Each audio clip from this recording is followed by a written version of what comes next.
In spring 2018, I moved into a new apartment in Seattle. The building was old, 4 stories, and I rented a 1-bedroom on the 2nd floor. I was 28, a back-end developer with a steady job and boring habits. The first week was boxes, new keys, and learning which pipes groaned at night. About a week in, I met my upstairs neighbor in the basement laundry room. Her name was Diana, maybe 30, a nurse who worked nights. We ran into each other a couple more times down there. She was friendly and told me where to find decent coffee and late food. One afternoon she asked if I wanted to come up for coffee sometime. I said sure, figuring she was just being neighborly. That Saturday I went upstairs. Her apartment was very clean, almost like a hotel. Counters were bare, and there was a faint lemon smell. We sat at her small table and drank coffee. She asked a lot of questions about my work and schedule. Where I worked, what time I left, did I code at home, that kind of thing. Then it was hobbies, where I was from, and whether I was seeing anyone. I answered because nothing was a secret, but it started to feel like a form. When I left, I told myself I was just being weird about it. When I was leaving, she asked to exchange numbers in case either of us needed anything. I gave her mine. For a few days, we texted normal neighbor things. Then she started sending more. Photos of food she cooked, memes, little check-ins about my day. I replied politely, but kept it short. 3 weeks after we met, she suggested going to a movie. I said I was busy with work, and maybe another time. She said no problem, and the messages got even more frequent. 5 or 6 a day, sometimes more, usually nothing important. She would mention when my lights were on or off like it was small talk. One evening while I was working from home, I heard a slow creak overhead. Then silence. Then the creak again, a few feet forward, like someone stepping carefully. Our floors were wood, so normal noise traveled. But this felt different. I walked from my desk to the kitchen and waited.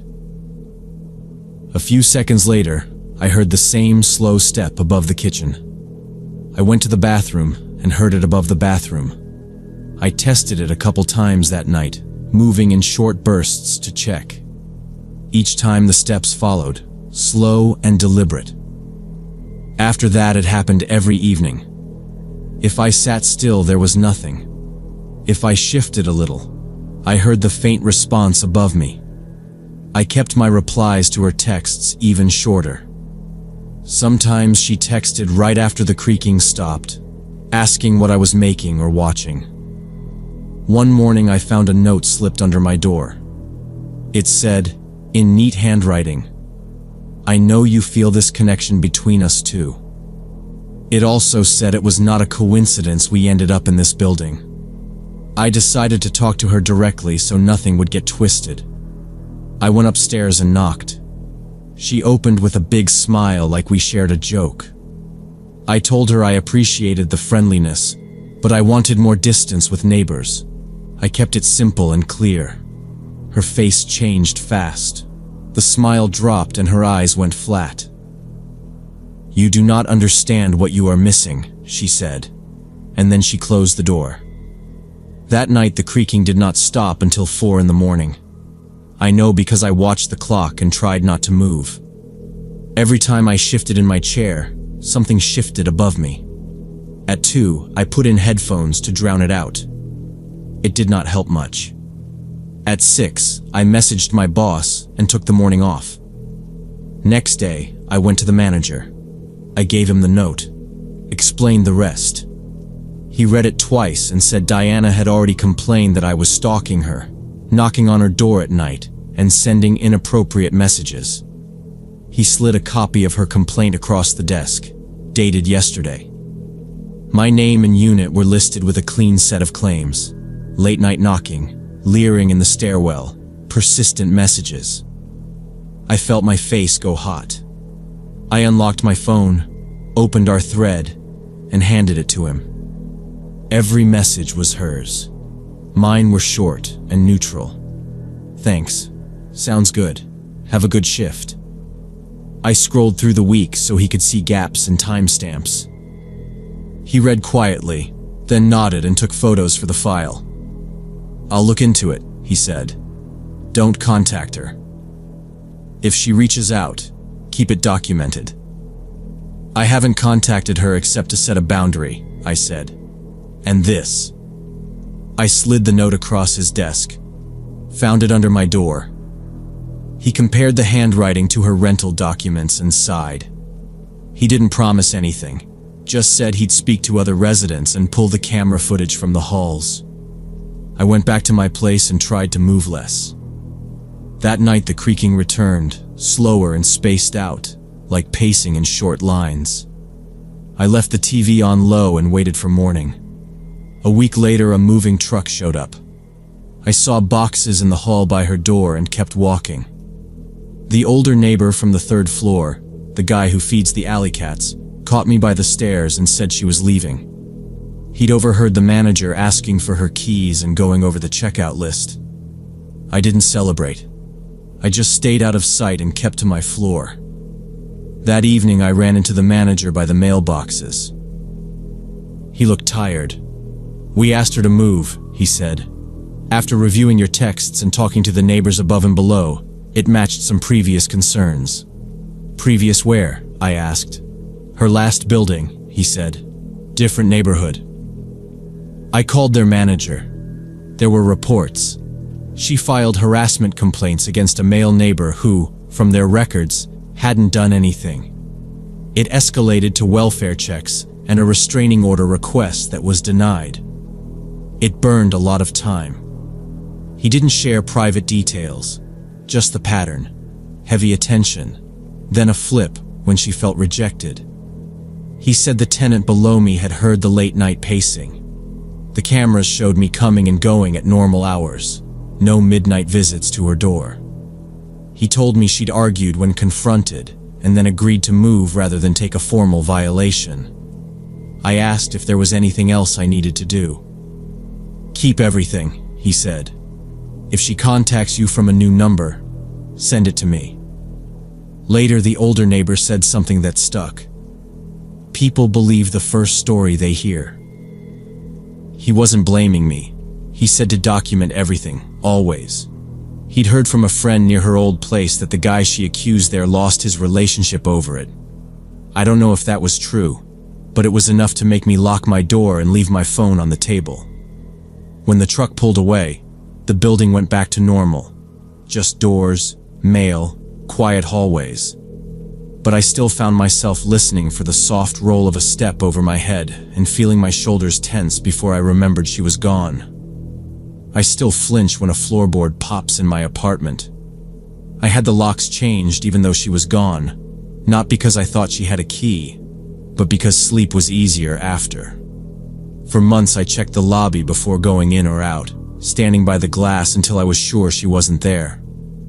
What scares me most is how ready her lie was, how she had a complaint on file before I even talked to the manager, how fast it could have flipped if I didn't have that boring message thread to show.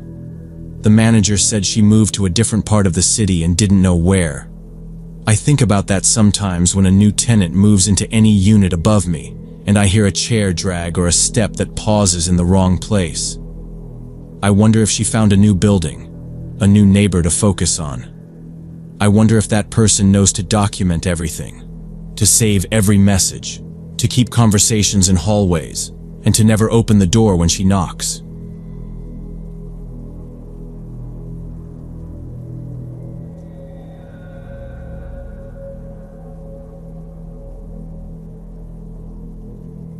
I knew we were in serious trouble when the man turned toward us, and his eyes didn't focus on anything at all.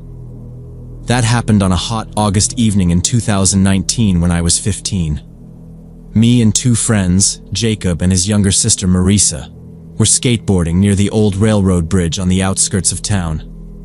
We hung out there most nights after sunset, because the pavement was smooth, the lights didn't work, and nobody bothered us. Around 9 p.m. that evening, we spotted a men's jacket folded neat on the concrete barrier at the bridge entrance. Jacob joked that someone jumped into the river, Marisa said it looked expensive and probably just forgotten. We kept skating and said we'd leave it there in case the owner came back. About 20 minutes later, I kicked something with my front wheels, one men's boot. The second boot was lying way off like it had been tossed. It didn't match the jacket being folded. It was starting to feel wrong. We did one more run along the flats. I tried to shake the feeling, but I kept glancing at the jacket and then at the boots, telling myself there were normal reasons. Someone changed into running shoes. Someone sobered up and walked home barefoot. Little things kept bugging me though, like how the boots weren't side by side, and how the jacket sleeves were tucked in like whoever folded it took their time. Jacob caught me looking and said, "We'll bounce in a minute." Marisa said she wanted one more try on the curb, and then we'd grab slushies. I agreed, but my stomach was tight for no good reason, like when a teacher calls on you and you haven't done the reading. We were about to leave when we heard this weird scratching sound coming from under the bridge. At first I thought it was branches, but it was too steady. Jacob wanted to check it out because he was always braver than us, and honestly, he didn't like leaving questions unanswered. We walked down the slope using our phone flashlights, staying together. In the far corner, under the bridge where the concrete met the dirt, we saw a man. He was sitting with his back to us, rocking side to side, scratching the wall with his fingernails. That was the sound. He wore only a white tank top and jeans, barefoot, hair all messed up. Jacob called out, "Hey, you okay?"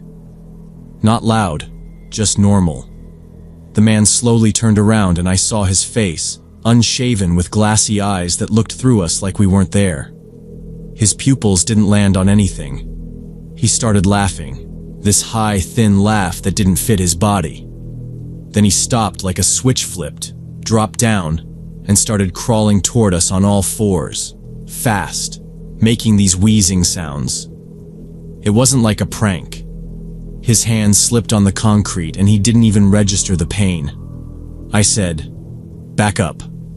Marisa said, "Nope," and stepped behind me. Jacob told the guy, "We'll get help," but he kept coming. Marisa screamed and we ran back up. Jacob grabbed his sister's hand. I snatched up our boards and we bolted toward the 24-hour convenience store 3 blocks away. I remember hearing the scraping behind us for a second and then nothing. Maybe he stopped, maybe he fell, I don't know. We didn't look back because there was no point. My hands were shaking when I called my dad from the store. He answered on the second ring, and I tried to keep my voice steady so he'd actually listen and not think I was overreacting. I told him about the jacket, the boots, the man, the crawling. Dad showed up in 10 minutes with a cop who turned out to be his childhood friend. The cop was calm in that way that makes you feel stupid and relieved at the same time. We explained what happened and showed them the location on my phone map. The cop asked a few simple questions. Distance, which corner, how he moved. Then he called for backup and an ambulance. He told us to wait in Dad's car. Jacob didn't argue. Marisa sat in the middle, still crying a little but trying to breathe normal. I kept replaying the guy's eyes, how they didn't land on us, as if he was listening to something else in his head. About half an hour later, the cop came back. He said they found the man. He was alive but in a state of severe drug intoxication, probably methamphetamine or something synthetic. He'd been aggressive when they approached and they had to restrain him, but he had no serious physical injuries. The jacket and boots were his. The ambulance took him to the hospital for medical clearance and evaluation. The cop thanked us for calling and said we did the right thing not trying to help on our own because someone in that state is unpredictable and dangerous. Dad was silent the whole drive home and only said before we got out that I wasn't going back there in the evenings. I didn't argue. He looked tired in that way he gets after a double shift, like he wanted this to be done and not turn into a bigger thing. In the kitchen he told Mom everything, but asked her not to blow it up. She started to, you could see it coming, but she stayed measured after he asked. She hugged me and said, Okay. We'll keep it simple. You're safe. I nodded and went to my room and kept the light on, even though I knew that made me look like a kid. For the next couple weeks, I had nightmares about that laugh and how the man crawled toward us. It wasn't every night, but enough that I started dreading sleep. I'd wake up with the sound of nails on concrete stuck in my head. It got to where I avoided underpasses during the day, which sounds dumb, but I just did. Jacob admitted he wasn't sleeping well either. He texted me at 2 a.m. one night. "You hear it sometimes? That squeal?" I sent back, "Yeah," and neither of us said more. We didn't want to give it new life by talking about it too much. Marisa told her parents, and they banned her from evening walks for a month. She said it wasn't a punishment.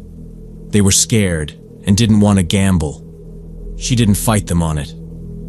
She stopped taking the shortcut behind the grocery store too. When we saw each other at school, we didn't make the bridge the center of conversation, but it kept creeping in. She would say, "I can't get over the jacket being folded," and I'd say, "Or the boots being apart," and then we'd stop. Later I learned from Dad that they identified the man. He was local and had drug problems for several years.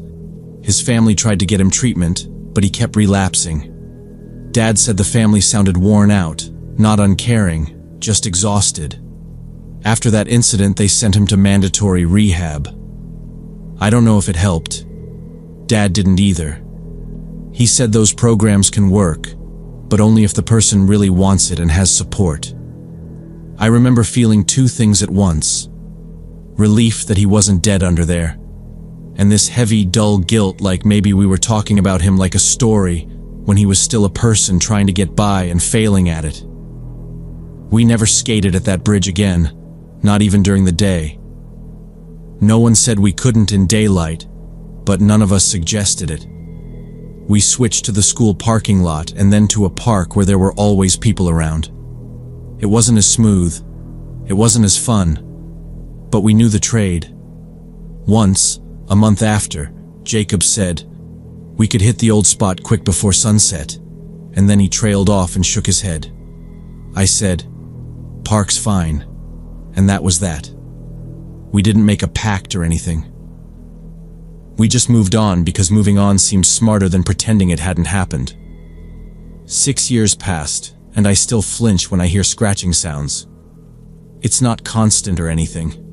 It just pops up in weird places, like when someone drags a chair in a classroom or a dog scrapes a door. I sometimes think about what would have happened if we tried to help him ourselves without adults. If we went closer. If Jacob reached out a hand like he almost did. Jacob says we got lucky because there were 3 of us, and the guy was too high to catch us, and maybe that's true. But I don't turn it into a joke. I'm grateful we got scared enough to run, and scared enough to call for help. That jacket and those boots still show up in my head like warning signs we almost ignored. Not spooky, just practical. Someone took time to fold a jacket. Someone lost track of their shoes. Marisa is studying to be a social worker now and says she wants to help people with addictions. She told me she hates how it turns a person into a situation and how families burn out until everyone is just trying to stop the next fire. Maybe that evening affected her that way. It definitely affected me, because I don't talk myself out of obvious risk anymore. If something doesn't line up, an item that shouldn't be there, a person acting wrong in a way that says danger instead of help, I pay attention, I keep my distance, and I call the people who know what they're doing.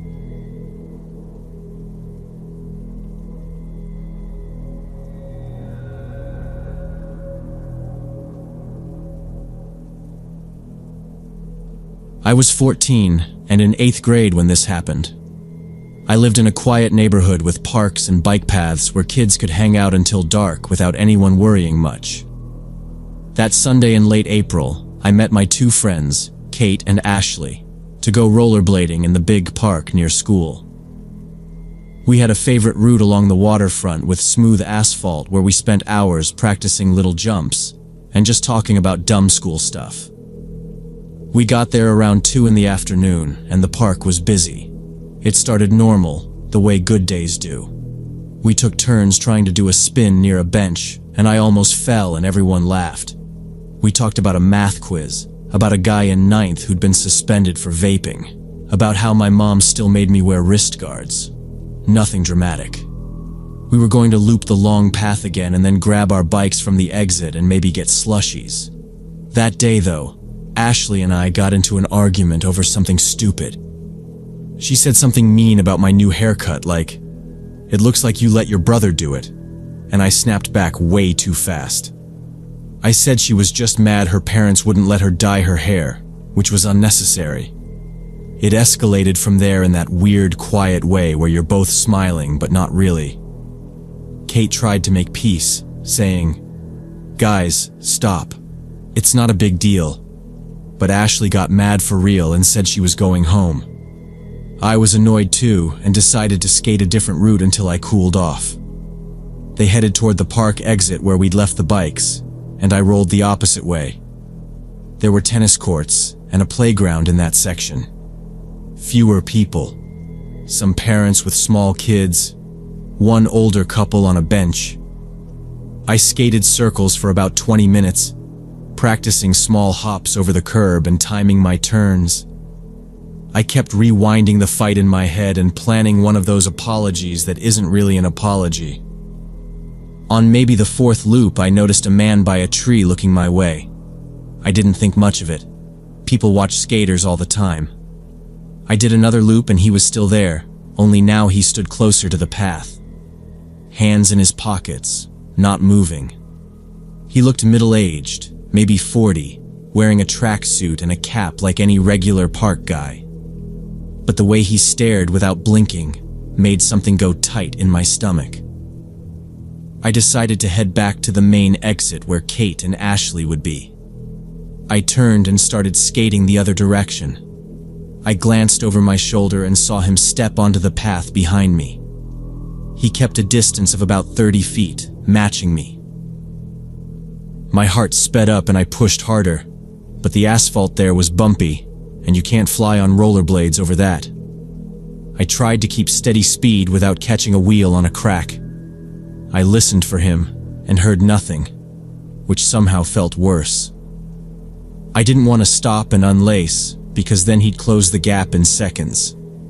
I passed a mom buckling her toddler into a stroller and considered saying something like, "Can I walk with you?"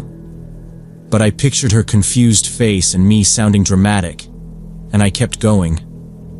I veered onto the path that leads toward the lake, thinking it would be busier. I knew that route well enough. Usually there were dog walkers and kids with cheap fishing rods. The path curved through low trees and then straightened along the water. I risked one quick look back but didn't slow down. This stretch was almost empty. I kept moving, not daring to look back yet. I breathed through my teeth and kept my knees soft so the wheels wouldn't catch on a crack. I scanned ahead for people, anyone, to make eye contact with. Someone who'd get it without a whole explanation. The main exit was left, and the parking lot was beyond the trees, but the lake path felt safer for now. I could hear water lapping and a gull somewhere, ordinary sounds that didn't match my heartbeat.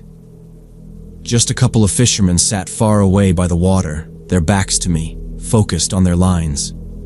Looking back, he was almost running, closing the distance. Panic hit, and I stopped to yank the buckles. Sneakers would be faster than skates here. My hands shook and slipped. Then his voice. "Stop! I need to talk to you." I ripped both skates off, grabbed them, and ran barefoot. I sprinted to the fishermen by the lake and yelled that someone was chasing me. They stood up fast. One older, one younger. The younger stepped toward the path and told me, "Stay here." I shoved my feet into my sneakers without tying them and clutched the rollerblades like weights. The younger guy moved a few yards and squared his shoulders like he wanted to be seen. I looked back. The man stood at the trees and had stopped. He didn't come closer. He watched us the way people watch traffic, like he was deciding if it was worth it.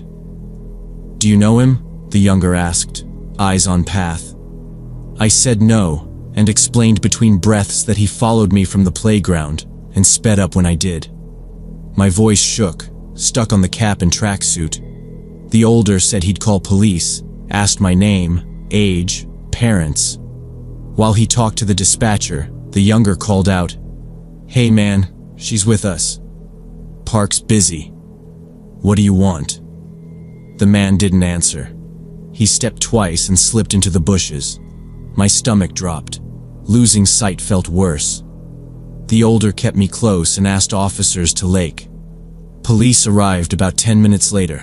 2 on foot, 2 on bikes. They talked to me first, then the fisherman, then spread out. I gave what I had. Tracksuit navy, cap gray, average height, no beard. I repeated his words. They asked about a car or contact. I said no, nothing. They offered to drive me to the main exit. I agreed and texted Kate. They were there, pacing by bikes. Kate asked if I was hurt. Ashley cried and kept apologizing. I asked if my friends could ride with us home. Officers agreed to follow. My parents arrived. We reported. They gave a case number and a card. We explained the fight and the split. An officer said they'd patrol more, check cameras, and the file was flagged. He asked my parents to call if anything happened. He gave advice. Stay with friends. Call 911. Go to adults. I nodded. Over the weeks, patrols increased. People noticed and afternoons changed. My parents banned me from going alone, and I didn't argue. I stopped meeting friends there without an adult. I changed routes to school. Officers called once about cameras but couldn't match anyone. We never heard more. The park changed. My parents set rules that night. No park alone, no exceptions. If we skated, an adult came. I didn't fight it. We stuck to streets near houses, or went only when my dad could watch. I never skated that park without adults again. It wasn't a threat. It was policy. In the following weeks, we saw uniforms around the park. People pointed them out, then went back to their days. Officers told my parents they hadn't found him, and probably he left fast after the call.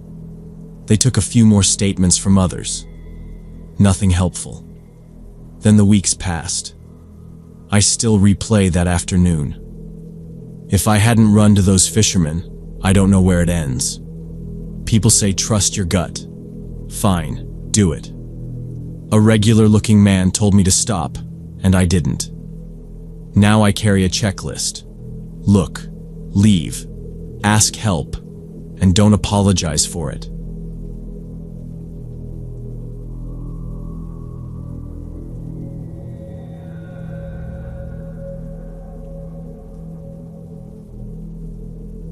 During my senior year of high school, I was the quiet new kid who transferred in at the start of the year and barely had any friends.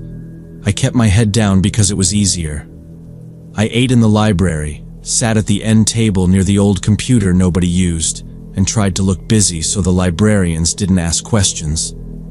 I wasn't miserable, just stuck. So when Tyler stopped me in the hall and asked if I wanted to go to a party at his older brother's place, I didn't know what face to make. He was the kind of guy who talked to everyone, the smiley, loud type. "It's chill," he said. "People from different schools, music, nothing crazy." He said it like he was doing me a favor, and I heard myself say yes. I told my parents I was sleeping over at a friend's house. Stupid, I know. But at 17, I was more scared of them saying no than anything else. Saturday night, he pulled up in a dented car that smelled like air freshener over something sour. We drove toward the edge of town where the houses sat far apart, and there were empty lots with tall weeds, the kind of area where people leave broken down stuff and never come back for it. The house was a low one-story with peeling paint and a front step that sagged. Tyler said his brother knew the guy who rented it. I counted maybe 10 people inside, mostly guys who looked 19 or 20, and 3 girls who had that easy, laughing way like they'd been around this crowd forever. Music thumped too loud for the weak speakers. It smelled like cigarettes and something sweet that wasn't just soda. Tyler pressed a bright cup into my hand and said, "It's just a cocktail." Promise I didn't want him to think I was weird, so I took a sip.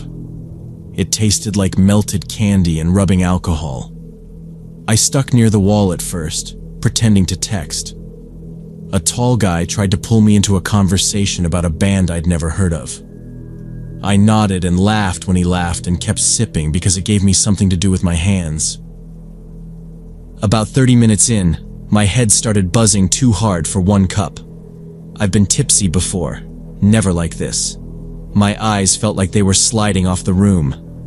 I sat down on a beaten-up couch in the corner and told myself I just needed a few minutes. The cushions sank like a pit, and I kept blinking to clear the blur. Tyler checked on me and told me to loosen up, then drifted back to the kitchen, joking with the older guys like he'd known them his whole life.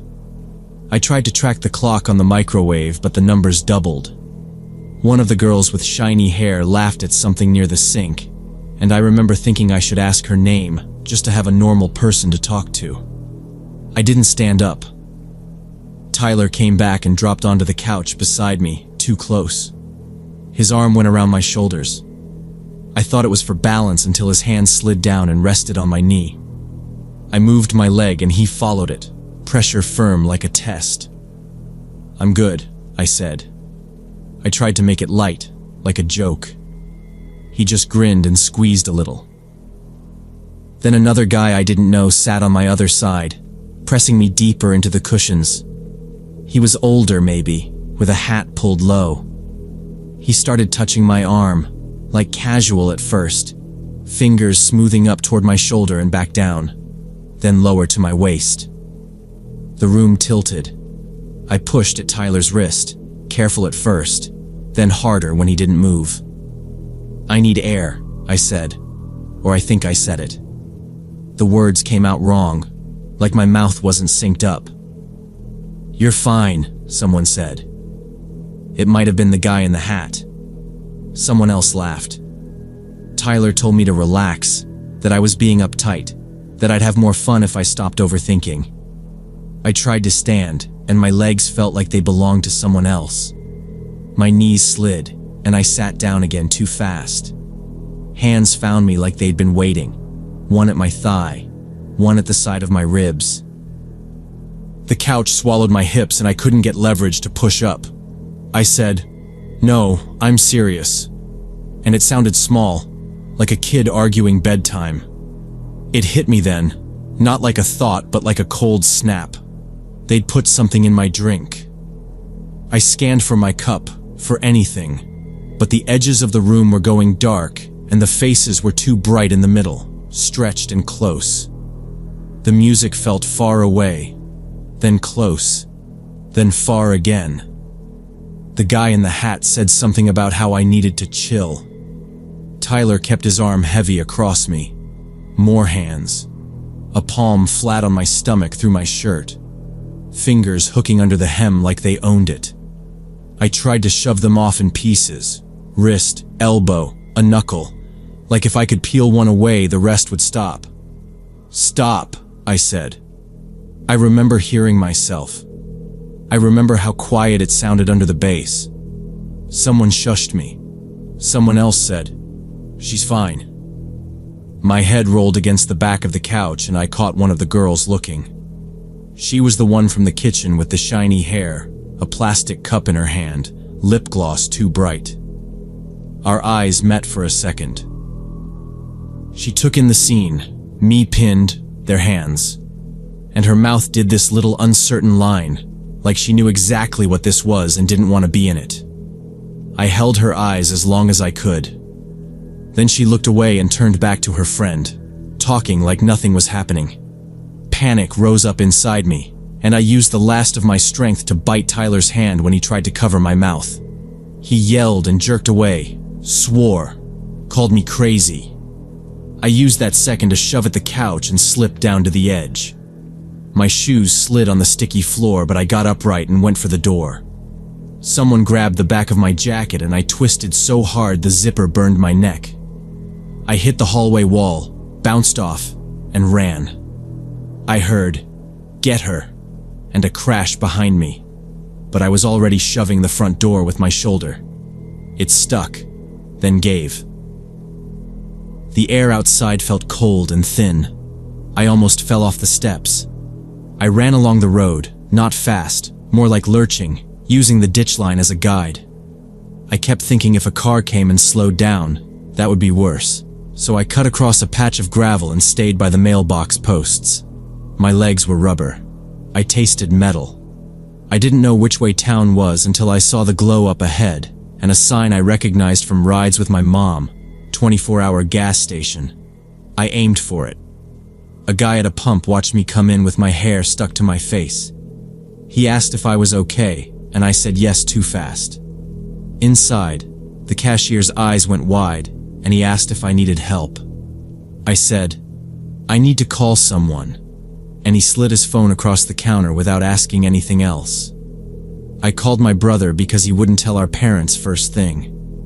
He picked up on the second ring, said my name like a question. I told him where I was and that I needed a ride. He said, "Stay inside. Do not go back outside," and hung up. I sat in the corner by the rack of beef jerky and watched the door, sure they'd pull up any second.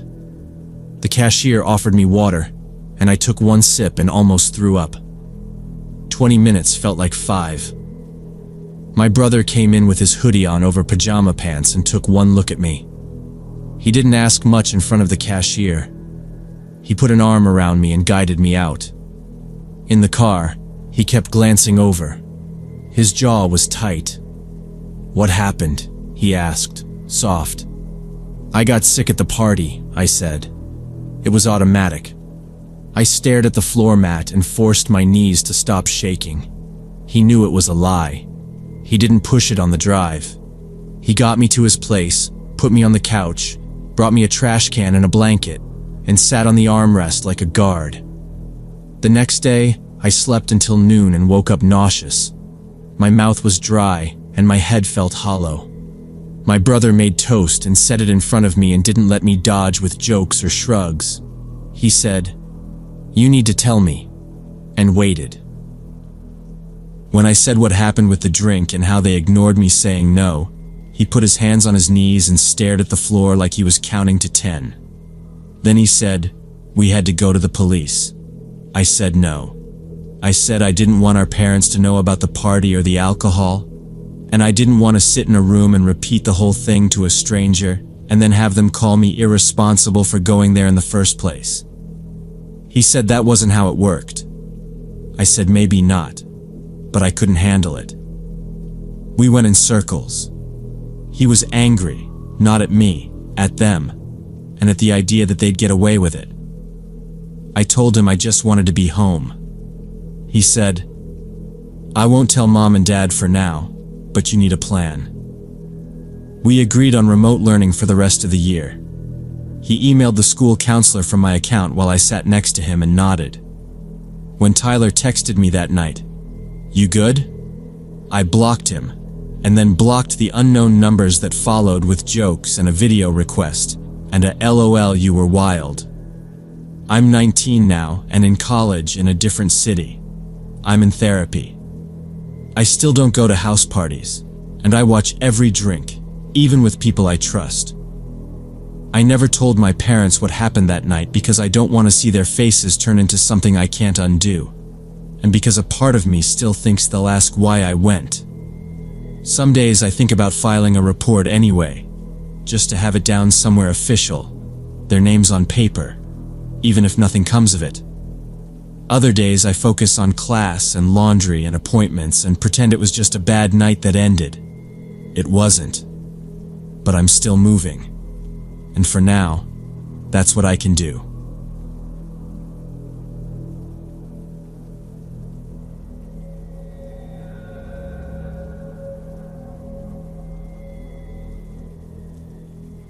When I was 9 years old, something happened at a water park in Florida that I didn't fully understand until I was in my 20s.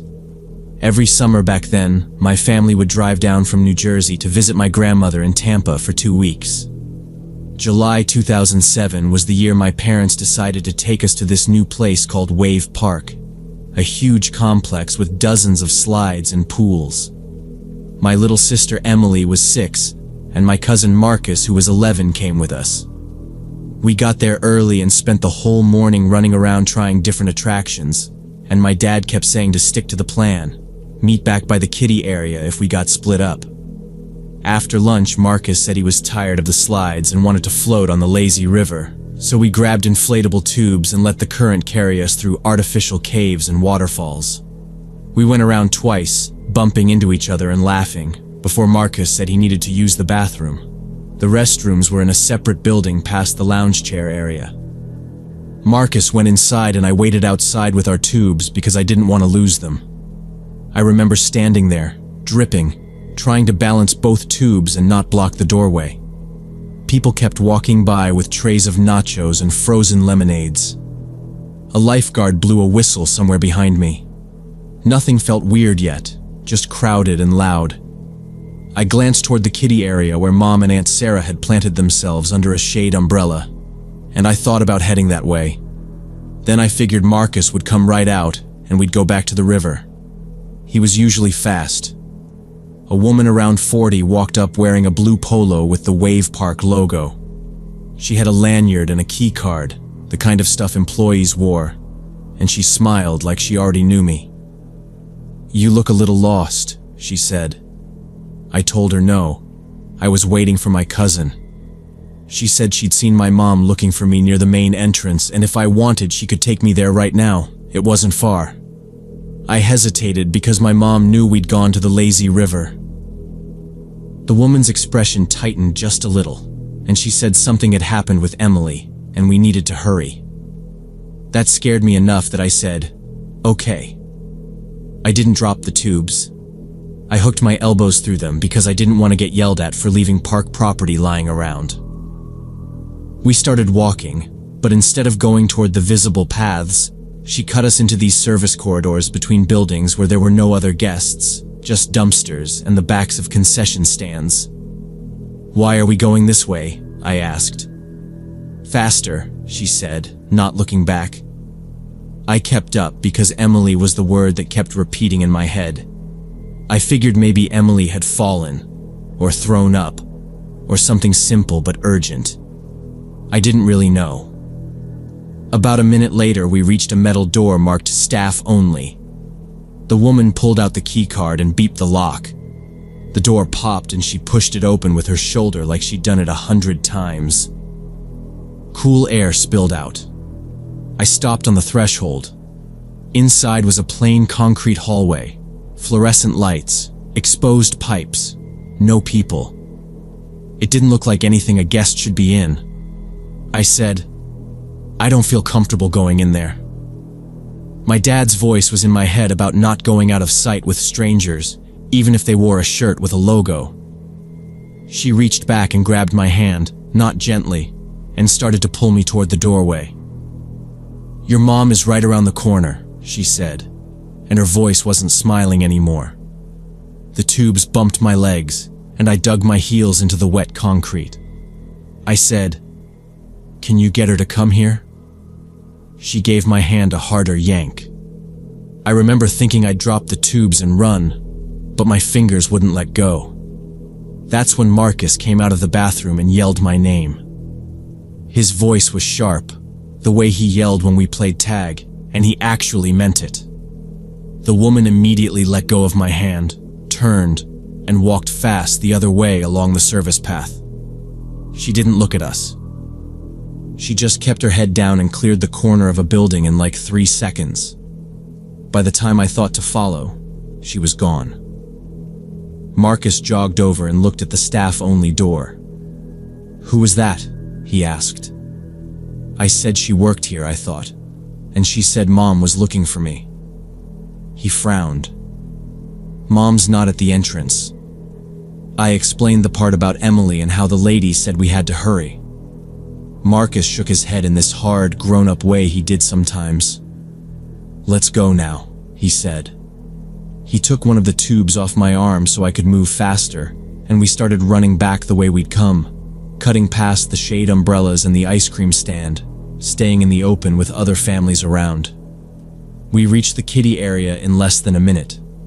Mom was exactly where we'd left her, sitting under the umbrella with Emily next to her and Aunt Sarah scrolling on her phone. Emily was fine.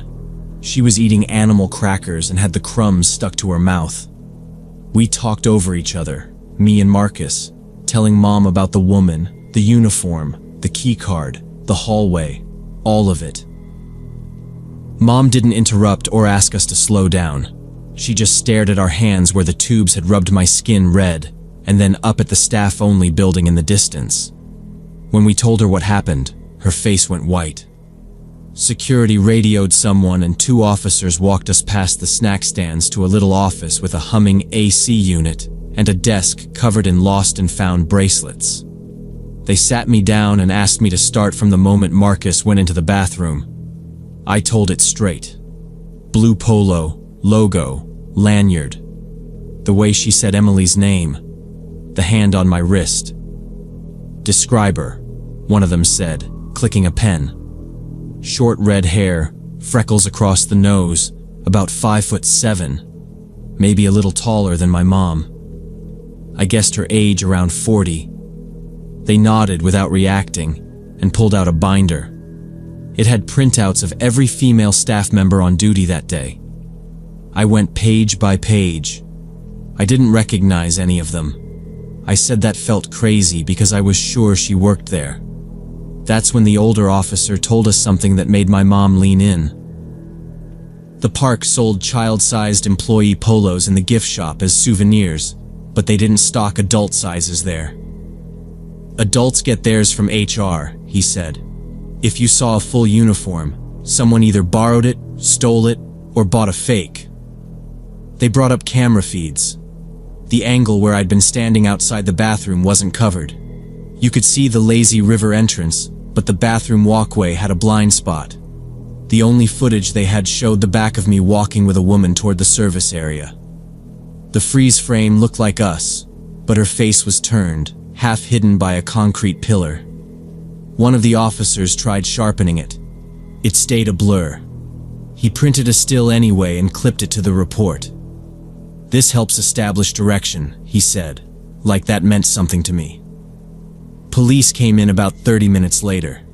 2 uniforms, 1 detective in plain clothes. He asked the same questions again, then different ones. Did she say my name? Number. Did she touch anything besides my hand? The door. Did I see a badge number? Number. "You did the right thing stopping at the door," he said. And then to Marcus. "Good timing, kid." Marcus didn't look proud. He stared at the printed still like it might decide to get clearer if he stared hard enough. They took statements from my mom and Aunt Sarah too. The detective went out to look at the staff-only corridor and came back with a map. The door I'd almost gone through led to maintenance tunnels that connected to the filtration building and the employee parking lot. There were exits that bypassed the main gates. They didn't find her. We sat there while security supervisors made calls, and the detective walked the service paths with 2 park managers. The radios kept crackling. Nothing. After another hour, the park manager came back with this tight smile and apologized. He offered us free tickets for a future visit and said they were reviewing procedures. My dad kept the tickets, but put them in his wallet like he planned to forget them there. We left without telling Emily the details. On the drive back to my grandmother's, Mom cried once, very quietly. We went home to New Jersey the same day. I didn't think about that day seriously for years. I filed it under weird stuff that ended okay. Then when I was 23, I saw a story on the news about a child abducted from a water park in California. The suspect was a woman in a fake employee uniform. Same playbook. She told the kid there was a parent hurt near a staff area. The security camera clip showed the woman guiding the kid by the elbow toward a maintenance door. I felt my stomach drop like I was 9 again. I called Marcus as soon as the segment ended. We actually talked about it. Like adults, not cousins swapping camp stories. We traced every step. He said, if I'd taken longer in the bathroom, and I cut him off. If you'd taken longer, I'd be gone. He was quiet, and then admitted he'd always felt guilty for leaving me outside alone, because he was older and supposed to watch out for me. I told him he did. He saved me. We looked up maps of big parks and saw how those service corridors run like veins under everything, and how an exit to the employee lot can get you out fast with no one noticing. We both wished our parents had pushed for more, but it was 2007. Cameras weren't everywhere, and there wasn't proof of intent, just a kid and a stranger near a door. Now I have 2 kids. I don't let them out of my sight in public places, not for a minute. I tell them uniforms don't equal safety, and if anyone says I'm hurt, they find a cop or a mom with kids and they scream and run. It probably sounds extreme to other parents at birthday parties, but I don't care. That woman at Wave Park knew exactly what she was doing, and I wasn't the first kid she tried it on.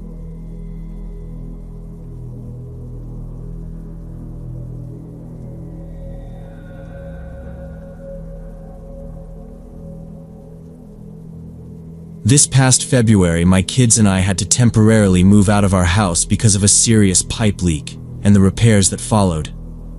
I'm a single dad with 2 teenagers, 15-year-old Ethan and 13-year-old Sarah. And for once, the insurance company didn't fight me. They agreed to cover temporary housing while the demo and replumb happened. Sounds simple, but every apartment I called either wanted a deposit the size of a car or had 1 bedroom and a kitchenette. We needed 3 beds and doors that closed. After 2 days of hunting, I found a private listing, a 2-story place in the mountains of western Colorado, about 40 minutes from the nearest town. The price was reasonable because, according to the owner, you'll earn it on the drive. 3 weeks, month to month if needed. No pets? No parties? He asked. I laughed and said we're too tired for either. The kids took it as a win. Snow and no neighbors, Ethan said. Can we sled? Sarah wanted to know if there was Wi-Fi, which there was, allegedly. I worried about the school run. The bus didn't go to the house. There was a highway pull-off they could use if we got them there on time. I mapped it out twice. I told them we'd try it for a week and reevaluate. They nodded. Teenagers will agree to anything if you promise a break from drywall dust and the smell of wet wood. We arrived on a Saturday afternoon. The house was a solid 2-story made of dark wood, tucked between pines and big chunks of rock. Snow was up to the knees anywhere the plow hadn't touched, and the road in looked like someone did it between storms and gave up near the mailbox. Inside, it was chilly.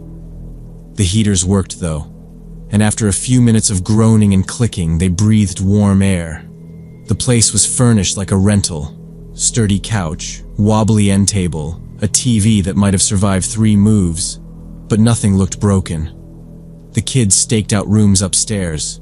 Ethan grabbed the one with a desk. Sarah took the one with the slightly bigger closet and a window that faced a slope.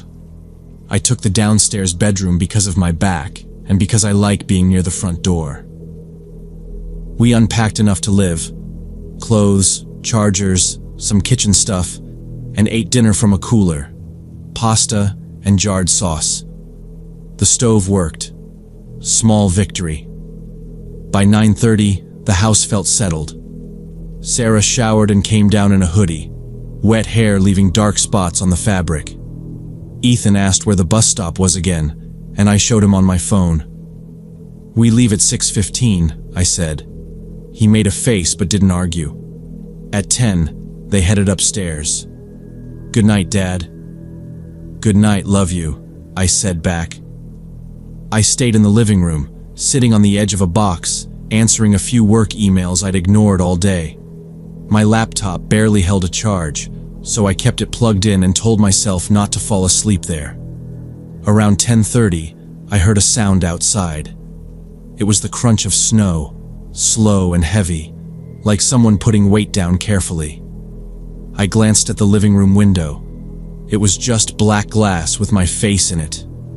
The porch light cut a small triangle over the front steps. Nothing moved. I told myself it was a deer. We'd already seen tracks on the driveway. I went back to the laptop, reread the same sentence twice. The crunch came again, closer to the wall now, moving along the side of the house toward the backyard. I stood and listened harder. Another step. Then quiet. I didn't want to wake the kids over nothing, but I'm not the guy who ignores footsteps and pretends it's the wind.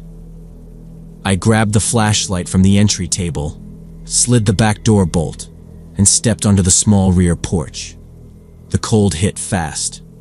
I swept the beam over the yard. Trees. Snow. The outline of the shed near the tree line. No tracks I could see from the porch. No breath clouds except mine. It was quiet in a way that made you check your own shoes. "Hello?" I said, because people do dumb stuff like get stuck or drunk and wander. Nothing answered. I held the light a few seconds longer, then backed in, locked the door, and checked it twice. I stood there with my hand on the deadbolt, listening. The house creaked once. That was it. A few minutes passed. I was about to power down and call it when someone hit the front door. 3 hard knocks, spaced like they were counting. My heart jumped. The kids were upstairs, asleep. I walked to the foyer, keeping my steps even so I didn't sound nervous. I didn't turn on the hall lamp. Through the peephole, just darkness and the flare of the porch bulb on the top rail. No person, no truck, nothing. "Who's there?" I asked. My voice sounded normal. I was proud of that. No answer. "Hello?" I tried again. "Are you okay? Do you need help?" 3 more knocks, louder this time, the wood shuddering in the frame. I went upstairs and woke the kids one at a time, whispering their names and telling them to grab sweatshirts and come with me. Ethan blinked hard and asked if there was a fire. I said no, but someone was at the door and I needed them to move quietly.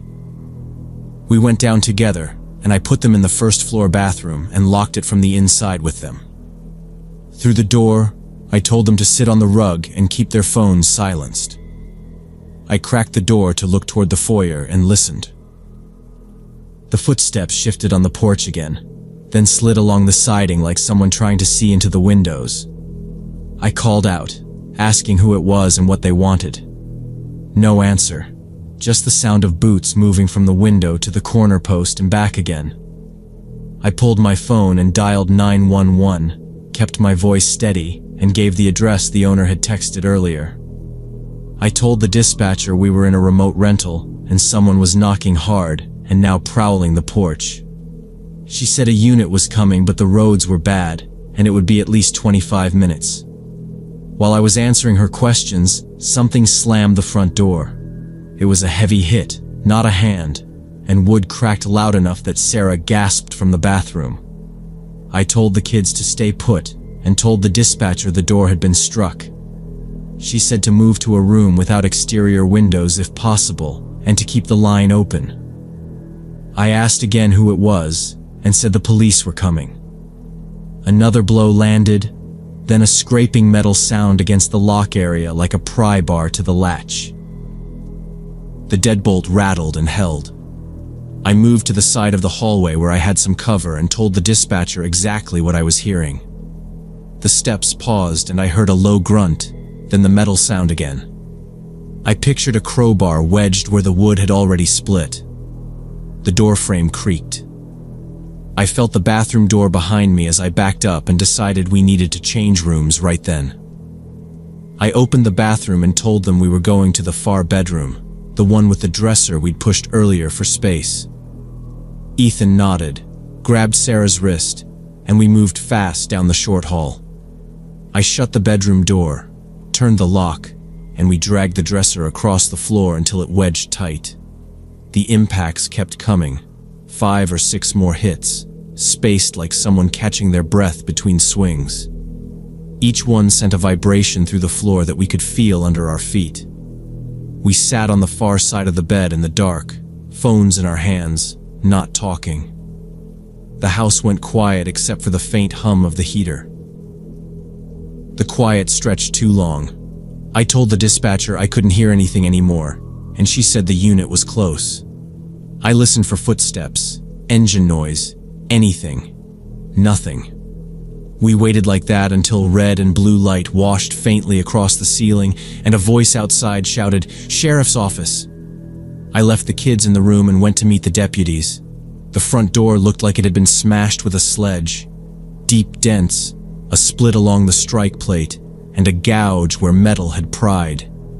The deadbolt was bent, but still in place. 2 deputies cleared the downstairs while another called out up the stairs. Ethan answered, and they brought the kids to the living room. The sheriff arrived a few minutes later in a bigger SUV, older guy, steady voice, asked me to walk through everything from the first knocks to the last hit. He listened and didn't interrupt. They checked the porch and the yard. There were clear footprints leading from the driveway edge along the side of the house and out to the tree line, and none coming back. No tire tracks besides ours and the plow from earlier. No cigarette butts, no drop tools, nothing left behind.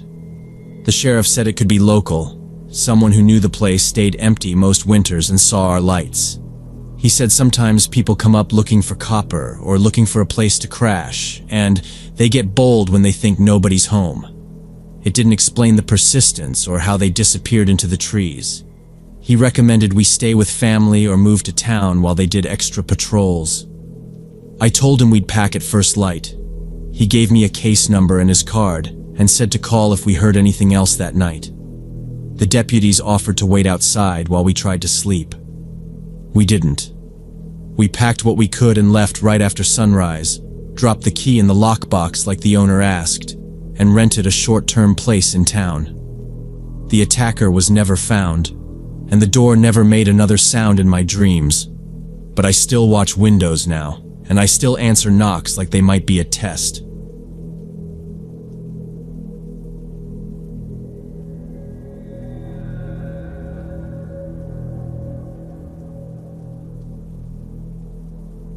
When I retired at 63, I bought myself a small cottage on the outskirts of a quiet town, the kind of place where neighbors kept to themselves, and you could actually see stars at night.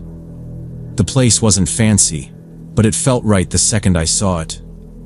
2 acres of rough lawn and garden beds that needed love, a big old pear tree that dropped fruit like marbles in September, and a greenhouse that made me feel like I'd finally earned something after all those years shuffling papers. I liked that nobody bothered me. I liked that I could hear my own thoughts. Charlie, my fox terrier, took to the property like it was his job. He patrolled the fence line every morning with his little soldier's march, nose down, tail up, and then would flop on the back step as if he'd saved us from a small invasion. We had routines. Coffee at 6, greenhouse by 8, a nap after lunch if my knees barked at me, and in the evening we'd walk the edges with a flashlight just to make sure gates were latched and nothing had wandered in. I know that sounds a little dramatic, but I lived alone and I slept better when I'd seen the corners. It was mid-July, one of those weeks where the heat pressed down even at night, when it happened. I went to bed around 10 with the bedroom windows wide open. The air was thick and slow. Charlie slept downstairs in his bed by the back door like always.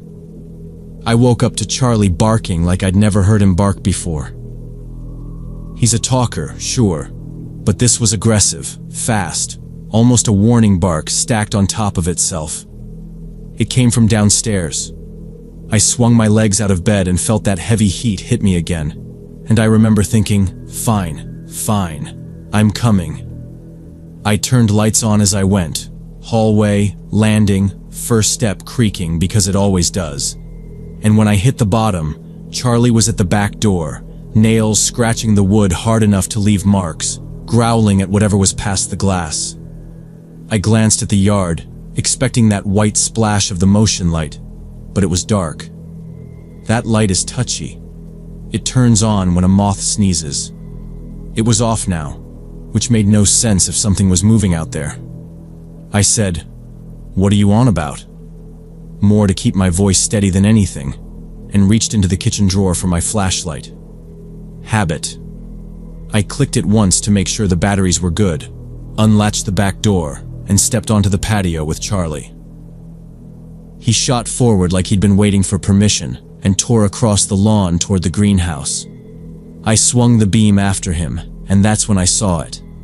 One of the big panes on the greenhouse was gone completely. Not cracked, not spidered, just gone. Shattered.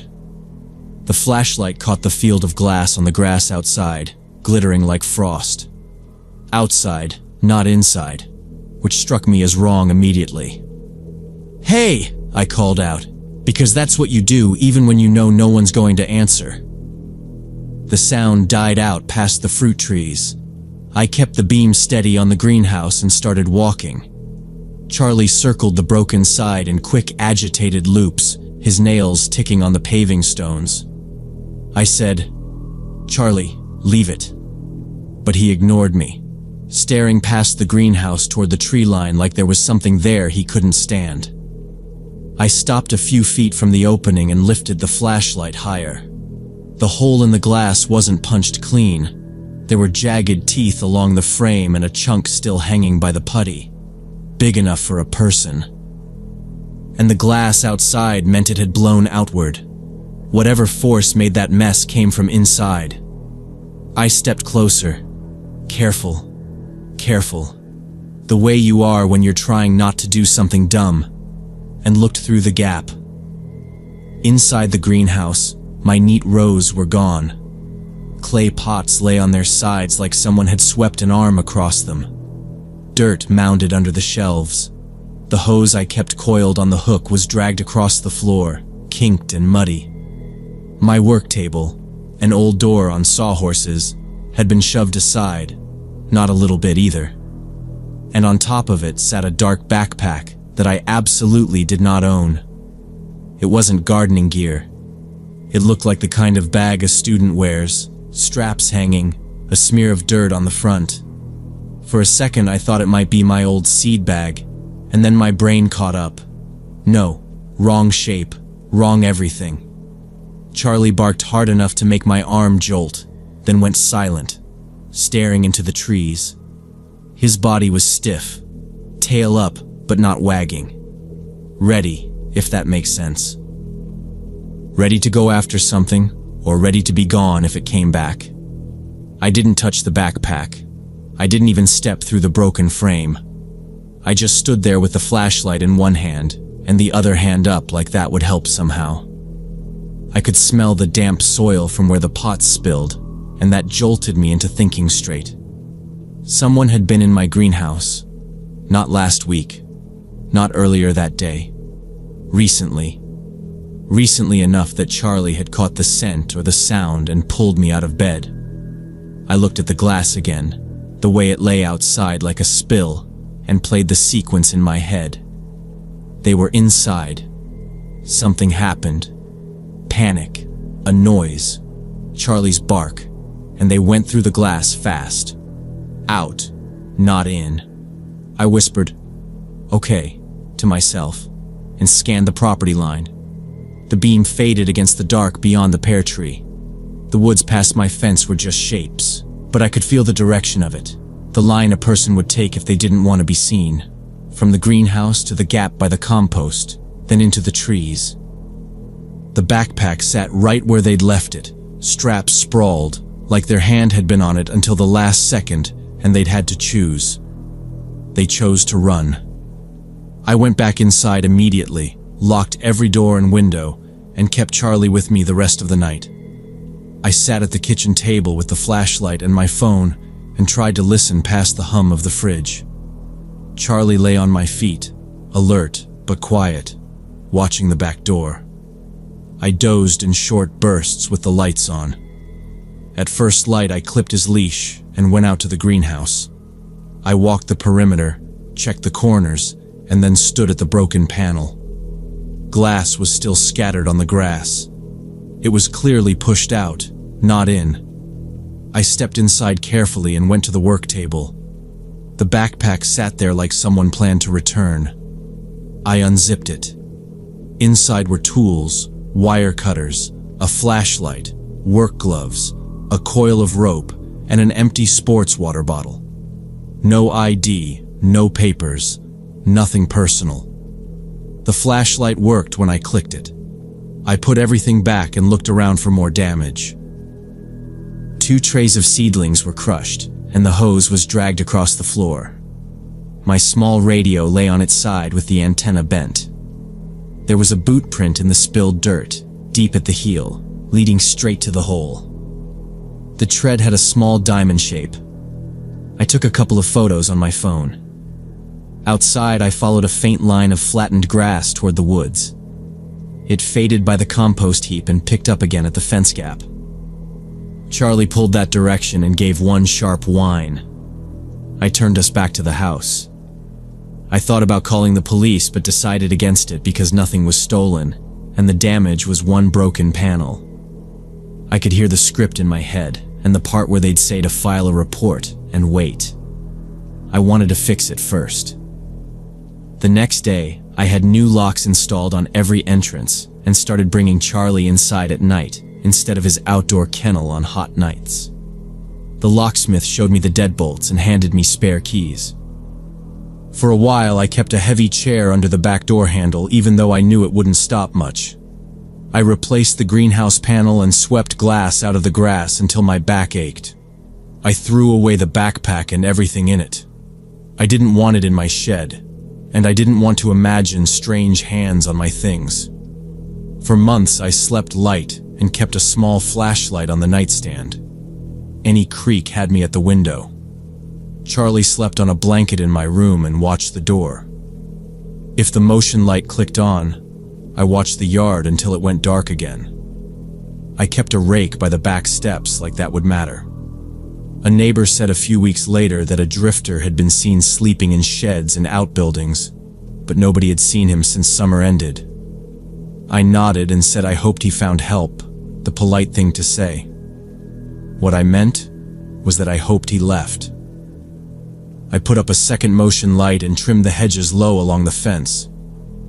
I lived there 11 more years without another incident. When I finally sold and moved closer to my kids, I walked the property one last time and checked the greenhouse door twice. I still think about it when I wake at 4 for no reason. What if Charlie hadn't woken me? What if the person in my greenhouse had stayed hidden longer? What would I have opened the door to a week later?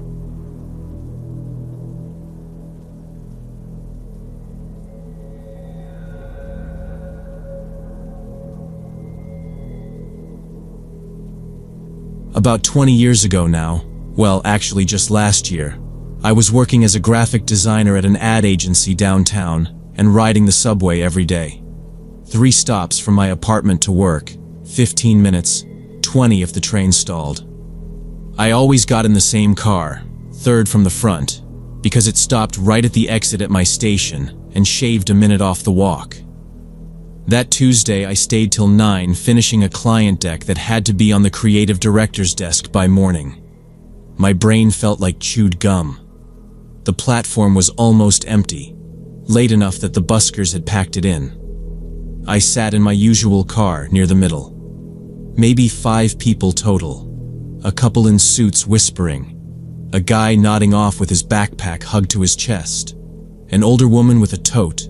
And a man in a dark coat and hat way down at the opposite end, head bent to his phone. I put in my earbuds and let a playlist run.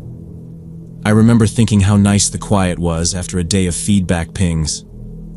At one stop, I looked up and saw the coat guy tilt his head like he was stretching his neck. Nothing weird. I went back to scrolling type references I'd saved for a different project, because that's how my brain unwinds. Work with more work. At my station, I got off and walked to the escalator.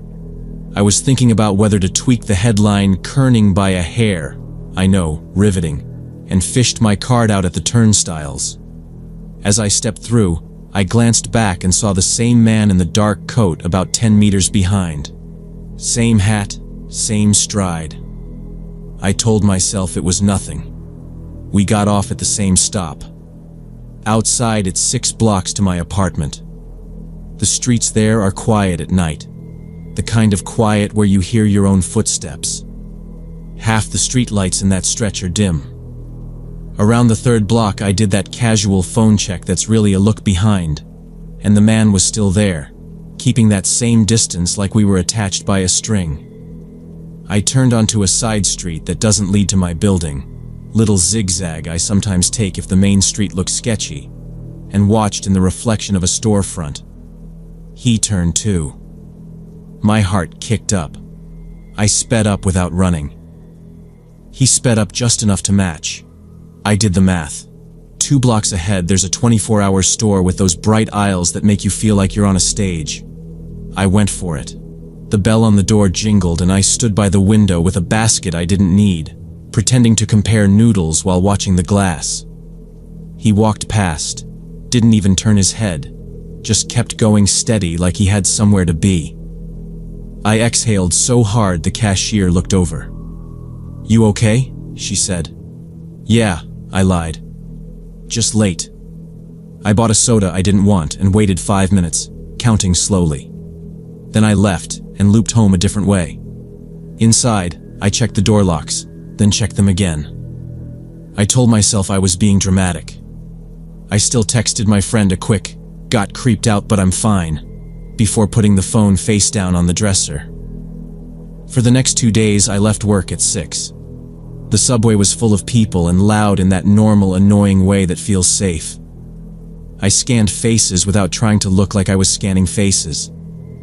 Nothing set me off. I almost felt stupid for how my pulse had jumped. Friday blew that up. A client presentation ran long and we wrapped close to 8. I packed up slowly on purpose to let the office linger clear. Around 8:30, I headed down. This time I decided not to be predictable. I stood further down the platform and got into a different car. Not my usual. It was maybe a third full, enough bodies to feel buffered but not packed. I opened a book on my phone and tried to read one paragraph, then another, looking up every couple of stops because that's apparently my new hobby. Somewhere after the first station I saw him. Same dark coat, no hat now. He was 3 rows ahead, facing forward, his back to me. For a minute I wasn't sure. Lots of people have dark coats. Then he turned his head in profile to look down the aisle, and I got that sharp jawline, short, neat hair, same as before. My skin did a small electric thing. Okay. Options. I thought through them like a checklist. Confront him? Not smart. Could be nothing, and even if it wasn't, I'm not picking a fight underground. Get off and go to a station agent? Maybe. But if I was wrong, I'd feel like an idiot filing a report about a feeling. The train slowed for my stop. I stayed put. I watched him shift, like he was easing his shoulders, and I let my station slide by. At the next one, I stayed too. 2 extra stops. Then I got off, crossed the platform, and switched lines. I stood where I could see the reflections in the dark glass and waited for another train. I took the long way back, changing again so the return path wasn't a mirror of the first. I didn't love losing the time, but the logic felt clean. By the time I came up at my station, the platforms had rotated a fresh set of strangers. I kept my bag in front, walked with purpose, cut down streets with better light. Maybe I was overreacting. Maybe he'd been going home like anyone else. But when my building door clicked behind me and I stood in my entry in that small rectangle of safety, I knew I'd made the only choice that didn't leave me second-guessing myself later. Got home only an hour later, but I was sure he wasn't nearby. Next week I started taking the bus to work even though it added 20 minutes. It felt slower but safer. I could watch the sidewalks, read the routes, bail out early if something looked wrong. Tuesday around 7 on the way home, the bus slowed for my stop. I stood, glanced through the smeared glass, and saw him. Same dark coat. He was at the stop where I was supposed to get off, standing a little back from the shelter like he was pretending to check a schedule. I sat down fast and let the doors close. I rode to the end of the line, got off with the last few people, and called a taxi from the lit corner by a bakery. The driver talked about soccer. I stared at the mirror and watched the streets behind us for a gray car or that coat. I didn't see either. Wednesday, I worked from home. I told my boss I needed to finish revisions and she said fine. I kept the blinds tilted and moved rooms a couple of times just to break the pattern. Nobody buzzed my building. No knocks. I tried to focus on layouts but kept checking the peephole.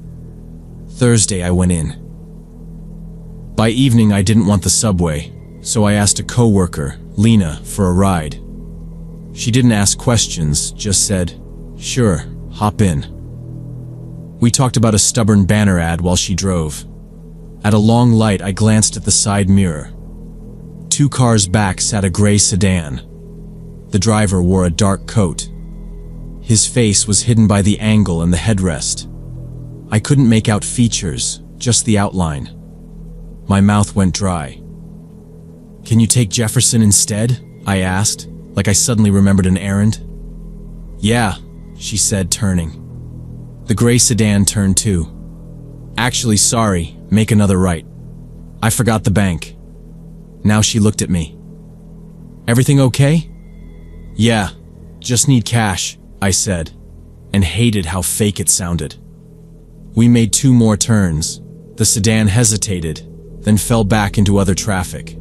I had her drop me on the next street over. I walked the rest.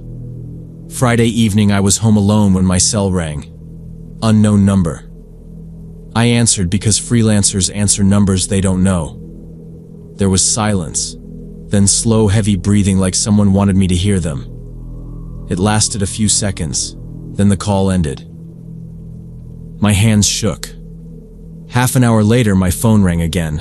Same thing. I blocked it. Saturday, another unknown number popped up. I let it go to voicemail.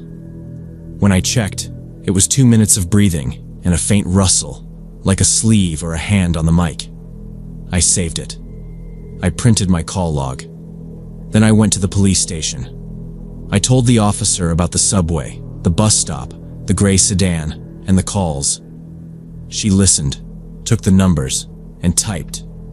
She said, "Without threats or him touching you, we're limited.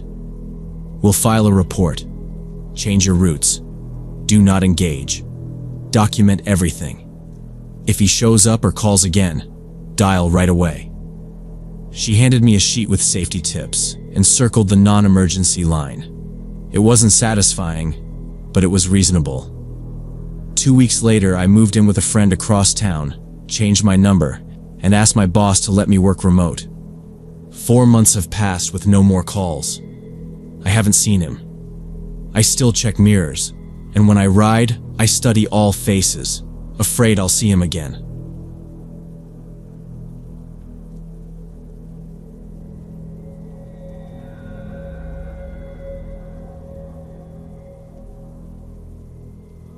I've been working as a night security guard for about 3 years now, mostly at construction sites and warehouses. This summer, I took a job at a warehouse complex on the outskirts of the industrial zone, about an hour from the city. The pay was good because it was the middle of nowhere and nobody wanted the night shift. First week was quiet. Abandoned hangars, busted panes, tall grass between buildings, nothing moving but wind. I got used to the silence and the dead routine. I started bringing paperbacks, a thermos, sometimes a second sandwich in case the first one tasted like cardboard. The road in was an empty stretch with fields on both sides. The nearest house was miles away. If you like being alone and don't scare yourself with your own thoughts, It was perfect. On the 8th night around 1, I was walking the far row of hangars, checking the chains on the service doors, when my flashlight caught a shape tucked behind the 3rd building. A car. It hadn't been there on my first pass. No engine sounds, no headlights on the road, just suddenly there like it had grown out of the weeds. It was an old sedan with no plates and dark tint. I walked up slow, angled my light through the glass, hand near the radio. Empty seats. No trash, no jacket, nothing. The interior smelled like hot plastic when the beam hit it. Strange I hadn't heard it come in. Stranger I hadn't seen it from the corner camera feed. I wrote the make and color in the log and noted no visible occupant, planning to add it to the morning report. Policy-wise, I didn't have enough to call it in beyond that. We get randoms sometimes, kids looking for a place to drink, truckers who pulled off wrong. So I kept moving. 20 minutes later, heading back toward the post, I had to pass that gap again. The car was gone. Not a sound, not a glow on the access road, just tire tracks in the dust arcing out, then disappearing where the wind scuffed them. I stood there listening like an idiot, thinking maybe they'd killed the lights and were crawling. Nothing. I told myself someone had ducked into smoke, freaked when they saw my flashlight, and bailed. Believable enough, so I filed it under, "Not my problem unless they come back." By 3, I was in the guard post finishing my coffee that had gone bitter. I was halfway through a note about a loose latch on Hangar F when I heard knocking on the metal door. Not the buzzer. Knocking. Open palm, steady rhythm. 3 beats. Pause. 3 more. I slid the small window open an inch and said, "Security. State your business." No answer. The knocking started again, a little faster, same methodical force, like someone measuring it out. I flipped the flood above the entrance. The camera washed for a second, then cleared. A man about 40 stood at the door in a dark jacket and a baseball cap. He wasn't looking up at the camera. He had his body angled away. He kept his head down like he was listening to something in his collar. "Sir, property is closed. Step away from the door," I said into the speaker. He raised a hand with a sheet of paper. I couldn't read it from the monitor, just saw it flash white. He said, normal voice volume like he expected me to be right behind the door. "I'm the new guard. Early relief. They sent me. Who sent you?" I asked. "Nothing." He kept standing half-turned, the paper still up. It annoyed me that he wouldn't face the camera. Shift change wasn't until 6, and nobody had called. If our supervisor changes anything, he texts both guards and follows with a call. I hadn't gotten anything. "You're not scheduled," I said. "Back up from the door. I'll call management." "It's fine," he said. "They said you'd be tired. I'm here early." He didn't move. The paper dipped, then went up again, like he was playing the part of a guy who brought a memo but didn't want it read. I picked up the desk phone for the supervisor line and glanced at the board to make sure the cameras hadn't dropped. All 8 were up. I scanned out of habit. Front gate clear. Hangar row empty. Fuel shed closed. Then my eyes hit the second monitor, the split for the service entrance behind the post, and I froze. Someone else was standing at the service door. No knocking. No movement. Just there, where nobody ever comes because it's chained from the inside and the door sticks anyway. Hood up, hands tucked, head tilted like they were listening to me talk to the first guy. The distance between the front door and that service entrance is about 20 feet of wall in a corner, and I suddenly felt very aware of how thin the sheet metal was, and how stupid it would be to open either door. I put the phone down without dialing and kept my voice even. "Sir, you need to step away from the entrance." Right now, he didn't respond. He shifted his feet and the paper crinkled. The person behind the post didn't shift at all. I reached under the desk for the heavy flashlight, the kind that doubles as a baton, and slid the chair back to give myself a line to the back room. Radios were charged, emergency horn was within reach, and there's a can of OC spray under the window ledge I've never needed. I thought about hitting the horn just to break the script they were trying to run on me, but that would also announce I was rattled. Instead, I zoomed the rear camera a notch. The hooded figure's face stayed shadowed. No reflective striping, no security patch, no badge lanyard. Just a shape, patient and quiet, precisely where there's no reason to stand. The knocking at the front door stopped. It was quiet for 2 beats. Then he started again. Same rhythm. And that's when I saw on the second monitor that behind the guard post, at the service entrance, another person was standing. He was trying to open the door with a pick or something similar, and the realization hit hard. I put 911 on speaker, grabbed the pepper spray, and locked both doors. The guy at the front hit the metal, yelling about a mistake and documents. While I gave cross streets, the back lock made that breaking sound. The chain was the only thing holding. The dispatcher said officers were en route, not to engage. I looked at the thin walls, the blind corner, and did the math. If they got in, I'd be boxed. There's a side window toward the fence, big enough if you don't hesitate. I killed the call, clipped the spray, cleared the desk, and popped the latch. The front guy slammed the door again, shouting about verifying credentials. The chain behind me snapped. I went. I slid through the window, dropped to gravel, kept low along the fence. Inside, I heard them come in. Chair scraping, radio skittering, a curse when they saw the empty chair. The fence had dull wire, but a corner pole sat low. I used the service bucket as a step, pulled up, rolled over, the spray clamped in my teeth for a second. I hit the other side, got my feet, and ran straight to the gate. My car was just outside the reader. Keys and phone were on me. I hit unlock while moving. Behind me, a door banged open. Someone yelled, "Hey!" I didn't look. I yanked the door, slid in, cranked the engine, and dropped it in drive.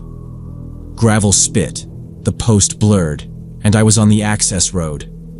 In the mirror, I saw 2 at the gate. One lifted a hand, hesitated. The other had a phone to his ear. I kept it at the limit, then a little over, watching the mirror and the shoulder for lights off. No one followed. My hands buzzed on the wheel. The dispatcher said patrol would hit the site in 20 minutes. I told her I wasn't returning until they were on scene. "Gas station, 10 miles, I said. "Stay on the line," she said, so I did, and she kept me talking until my breathing evened out. When officers reached the warehouse, nobody was there. The post was trashed, chair broken, drawers dumped. The tower PC and the DVR were gone. They knew where to grab them. The screws were pulled clean.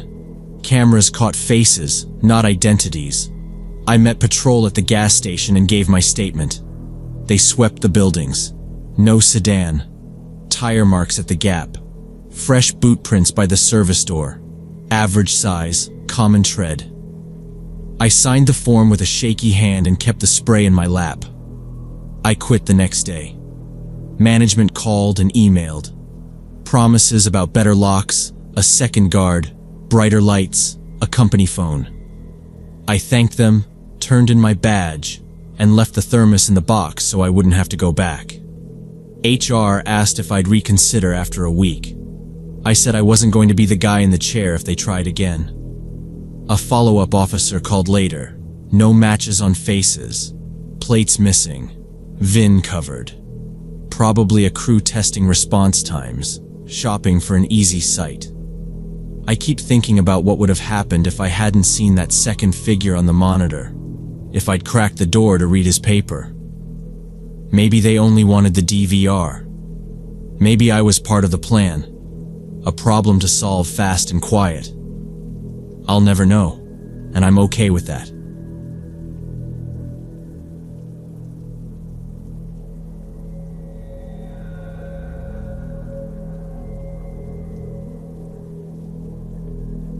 So this happened about 2 years ago when I was living alone for the first time in a third-floor apartment near campus. I was 19, second year of college, and for once my parents were sticking to "we trust you" instead of calling 3 times a day. The building was old but fine, brick outside, creaky stairs, and a locked entrance with a buzzer. That week I'd ordered textbooks for spring classes and had the tracking emails open like a scoreboard. Wednesday around 11, my doorbell buzzed. I didn't check the peephole because I was sure it was the delivery. I opened it, and there's this guy, maybe 30, in what looked like a courier uniform, navy shirt and dark pants, holding a tablet and a medium box. He goes, "Jessica Morgan?" And I said yes. He kept his eyes on the tablet, scrolling, muttering like he was confirming an address or a unit number. That distracted, slightly rushed vibe delivery people get when they're trying to make quota. I remember thinking he looked new. He wasn't doing the fake cheerful thing. No small talk, no "sign here for me." He kept swiping. His hair was cut short, nothing unique about him. But I noticed there wasn't a logo anywhere. I didn't care yet. I just wanted my book so I could stop refreshing the reading list like a clown. He shifted the box from one arm to the other, glanced past me into the apartment like he was checking for a dog. I don't have one. And then did this quick half smile that didn't reach his eyes. Then he looked up at me and said, "So the knee's doing better? Surgery went well?" I just stood there. 3 weeks before, I'd had arthroscopic surgery on my left knee after tearing cartilage at volleyball practice. I'd told my parents, my brother, my roommate from last year, and Carol down the hall because she kept making me sit while she brought mail up. No one else. I'd made a point of not blasting it online because I didn't want pity comments or the whole "what happened" thing. I definitely hadn't filled out anything medical while ordering books. "How did you know about my knee?" I asked. He blinked like I'd put him on the spot. Then he stammered something about a recipient questionnaire, said the company asks about accessibility needs for upper floors, and he must have skimmed my note. It didn't make sense. I know what forms I fill out. I'd used guest checkout on one site and my saved account on another. He shuffled again, the box pressed against his chest, and I finally looked at his shirt properly. Plain navy. No patch. No company name on the tablet case. No scanner holstered on his belt. My stomach tightened. "Which company are you with?" I asked. He answered too fast. "Courier." Just that. And then he shoved the tablet at me with a stylus clipped to the side. "Signature," he said. I hesitated, because every warning about scams I'd rolled my eyes at suddenly didn't feel so extra. But the box had my name, full and correct, with my apartment number. The label looked real. And honestly, the idea that I was being dramatic shoved its way back in.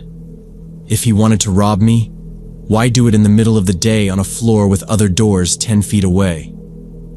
"My hands are a little shaky," I said, which they were. I signed a messy version of my name, took the box, and shut the door. Locked the deadbolt. Chain on. I put the package on the coffee table and sat down like I just had an argument I lost. It took a minute to open the box because I kept replaying the knee comment, hearing his tone, trying to decide if he'd been fishing or confident. Inside were the exact books I ordered. Same titles, shrink-wrapped, receipts tucked in. No weirdness there. I pulled up the bookstore site on my laptop. Order history, addresses, saved info. No mention of accessibility, nothing about injuries. I checked the other site where I grabbed used copies. Same thing. I went into my email and searched the order numbers, then scanned the privacy policy like that would magically explain it. I couldn't find anything that even asked about stairs. While I was doing that, my knee twinged, which was annoying because it made me feel like I was being dramatic about the exact thing I was trying not to obsess over. I texted Carol. "Did you see a delivery guy on our floor? Navy shirt. Said something weird." She texted back immediately, she always does, asking what he said. I told her, asked about my knee surgery. She called me instead of texting, which is her style when something sounds wrong. "Repeat it," she said. I did. She was quiet for a second. Then she asked if I'd told anyone else in the building about the surgery. I said no, and she reminded me she hadn't said anything either. "Okay," she said. "So he either knows you, or he wants you to think he knows you." I said, "But he had the right box, Carol. My books are here." She asked if he had a logo. I said no. She swore under her breath. She's not paranoid. She's worked nights at the hospital for years, lots of security briefings, lots of stories. "Companies don't send guys in plain shirts anymore," she said. "Not to residential, not with a tablet like that." I said delivery services sometimes hire third-party drivers. She said that's true, but they still have badges, or at least branded tape, something identifiable. What did the tablet screen look like? I told her there was a signature line and my name at the top. She asked if I took a photo. I hadn't. She exhaled hard. Then she said it sounded really off, and I should check if the building had security cameras. Next day, I went to the building manager's office and told him everything. He's an older guy, knows every leak in the place, and he didn't brush me off. He brought me into the back room with the monitors and scrubbed through my floor's feed. We pulled up Wednesday, paused when my buzzer went, and I pointed at the courier at my door. Then he said, "Want to see if he scoped the place earlier?" And rewound a few days. It landed on Sunday night. Late. Hallway empty. A figure in dark clothes walked up to my door and stopped, close enough to touch the peephole. They didn't knock. They just stood there. The manager froze the frame. "See the head tilt?" Ear to the door. My stomach dropped. The timestamp said a little past 10. I knew exactly where I was. Front hallway, phone to my ear, pacing and complaining about physical therapy costs, laying out surgery and recovery details for my mom. I remember leaning on the wall because my knee was aching. I was inches from that door while someone listened. We let the clip run.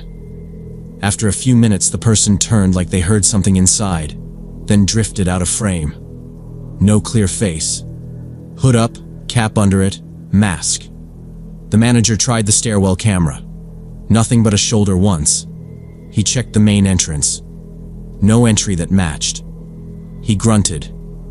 Either tailgated in or used service. The basement camera showed a blur in the corner and then nothing. He suggested I get a wide-angle peephole and change my locks. "Today if you can," he said. "I'll put in a work order, but a locksmith is faster." I said yes. He said he'd file an incident report and send it to his police contact, but warned me, "No face, no ID, they'll just log it." By the end of the week, the new peephole was in and I had fresh keys. I slept with my phone on loud and my shoes near the bed. The manager said the police logged it but wouldn't come unless there was a repeat. For 2 weeks, I jumped at every cartwheel on the tile. I checked the peephole for any knock, even when I'd ordered food. When we rewatched the delivery day, there was no record of the guy entering or leaving the main entrance. No package on the lobby table. Nothing. "Basement service door," the manager said again, annoyed. He knew the blind spots. Carol showed up with pepper spray and a short lecture. "Hand on it when you answer," she said, curling my fingers around it. I started carrying my phone just to get water at night. I took photos of every delivery person and asked them to hold up a badge. Most were fine. A couple rolled their eyes. I didn't care. I moved out at the end of the semester. New place, 5th floor, fobbed elevator, better cameras, A front desk that actually asks names. I wish that fixed it. The worst part is not knowing who that man was or why he targeted me, random, or because I was 19 and limping alone. I don't have a neat ending. I don't talk about anything important near a door now, and I check every delivery through the peephole first. And sometimes I think about how close his ear was to the wood while I told my mom I felt safe. I keep the chain latched, I make people repeat their names, and I save every receipt and photo because proof helps me feel in control.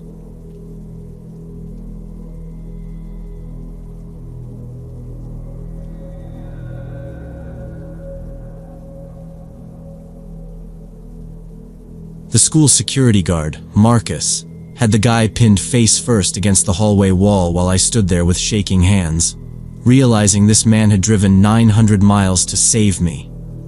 His backpack was on the floor, contents spilling out, printouts of my videos, maps of the school grounds, photos of my house and car. I could see the handle of a folding knife among the papers, and a bright orange megaphone that he'd apparently planned to use for some kind of demonstration right here in front of my students. The secretary was on the phone with 911, her voice tight and professional, while the man, David, he'd said his name was David, kept shouting that I'd betrayed the cause and that he was here to finish what we started. 6 months ago, I'd made what I thought was a simple decision to help my history students by recording a few YouTube videos. I never imagined it would lead to this moment, standing in my school's main hallway, watching police sirens pull into the parking lot. Let me back up and explain how a handful of 20-minute lectures about the Civil War turned into the most terrifying experience of my life. It started when my juniors were face-planting on Reconstruction. Dates, amendments, who did what? Blank stares. I figured I'd throw together a bare-bones channel for them. Mr. Collins explains history. That was it. My voice over slides. No face, no school name, nothing that would connect back to me except the nickname my students already used. I told them I'd post a few walkthroughs of the tougher units, then pull it down after finals. I'm not a YouTuber. I grade essays and remind kids to stop carving into desktops. It did okay. A couple hundred subscribers, mostly current and former students and a few parents. Comments were harmless. Thanks, this helped, or finally got the timeline. Then I got a wall of text from a user named Truthseeker1776. He said I was the only teacher speaking truth, and I needed to reach a wider audience. I said thanks and moved on. It read like the kind of enthusiastic rant you skim and forget. A week later, an email showed up at my school address from a David Henriksen, calling himself a longtime follower. He wanted to discuss important historical parallels. I replied, short and polite. Thanks for watching, but I can't correspond outside curriculum. He wrote again the next morning, and that night, and the next day. Long screeds about how the education system hides the truth, and how he and I see what others miss. It wasn't threatening, just intense. I told myself he was harmless and ignored it. That's where I messed up. I should have flagged it right there. But honestly, teachers get weird emails all the time. Concerned parents, overzealous hobbyists, the occasional, I found a typo in slide 6. When I stopped answering, his tone shifted. He started addressing me as brother in spirit. He said we needed to meet to change the world together. Some days there were 5 messages before lunch. I blocked his address. 3 days later, a package showed up at the front office with my name on it. Secretary hands it to me like it's a stack of worksheets. I opened it in the copy room and felt my stomach drop. Inside, 3 self-published alternative history books, each crammed with sticky notes, plus a 15-page handwritten letter. He said I'd awakened his consciousness. He wrote about an obligation to act together, as if we'd already agreed to something. He referenced lines from my videos like they were coded messages. I didn't finish the letter. I shoved it back in the box and walked straight to the principal. My principal read the first page, sighed, and said, "You should file a police report." He wasn't dismissive. He knows the climate we work in. But he also knows I'm a history teacher, not a public figure. I told him I'd handle it. I told myself he was just a fan whose fixation would burn out if I stopped feeding it. That afternoon, I deleted the entire channel. No archive, no goodbye video. Gone. Class was quiet the next day. A couple students asked where the videos went. I said we were switching to worksheets. I wanted the whole thing erased from memory. For 4 days, nothing. Then he found my personal Facebook. The one with my wife and 2 kids, soccer photos, my real last name, all the normal stuff I kept separate from school. "I understand why you're going silent," he wrote. "The system is threatening your family." He said he would protect us if I kept my promise. We had no promises. I never promised anything. I'd made videos about the 13th Amendment. I don't accept random messages, so he'd gone through the message request funnel. That's how I saw it without him knowing I'd read it. I showed my wife. She stared at the screen and said, "How did he get this?" I didn't have an answer. Looking back, it wasn't magic. Cross-referencing comments, school board minutes, Zillow photos, people do that. But in the moment, it felt like a door in our house had been left open, and I couldn't remember unlocking it. I spent that night toggling privacy toggles like I was defusing a bomb. I scrubbed tags, unfriended old colleagues I barely knew, nuked old posts. I printed the letter from the package and put it in my briefcase. The next morning, I met with admin and told them everything. "He says the system is threatening my family," I said. "He thinks I'm hiding." The principal tightened his jaw. "We'll tighten visitor screening," he said. "We'll put your classroom on the do not visit list without an appointment." I nodded. "And I'll call the SRO," he added. "We'll get a case number." I walked back to my room, closed my door, and stared at the little rectangular window that looks into the hallway. Then I opened my laptop and started changing every password I owned. I immediately locked down all my social media and asked the school administration to tighten visitor screening. My wife insisted I call the police, and the officer I reached sounded calm, like he'd had the same conversation 10 times already that week. He said, "Without direct threats, there isn't much we can do beyond documenting it. Save everything. If he shows up or escalates, call 911 immediately." I wrote down a case number, emailed the screenshots and the letter, and tried to go back to teaching like that solved anything. We made a plan at home. Kids were to go straight to the car after practice. No lingering, no answering unknown numbers. I told the front office to route any package for me to admin first. It felt like a lot for what might be nothing, but telling myself that didn't change how often I checked the parking lot from my classroom window. 3 weeks went by. Quiet, almost boring. I told myself he'd moved on. Then, mid-morning on a Thursday, the classroom phone rang. The secretary said, tight voice, "Some man is demanding to see you, says it's urgent." I told my student teacher to keep the kids on task and walked down the hall. In the office lobby, I saw him, a mid-40s guy in a camouflage jacket, backpack slung, smiling like we'd planned a reunion. "Mr. Collins." "Finally," he said, stepping forward with his hand out. "I'm David. We've discussed so much over email."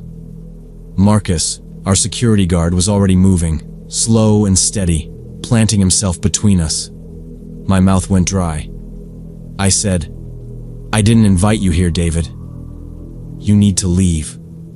He blinked like I'd misread my own lines. The smile slid off.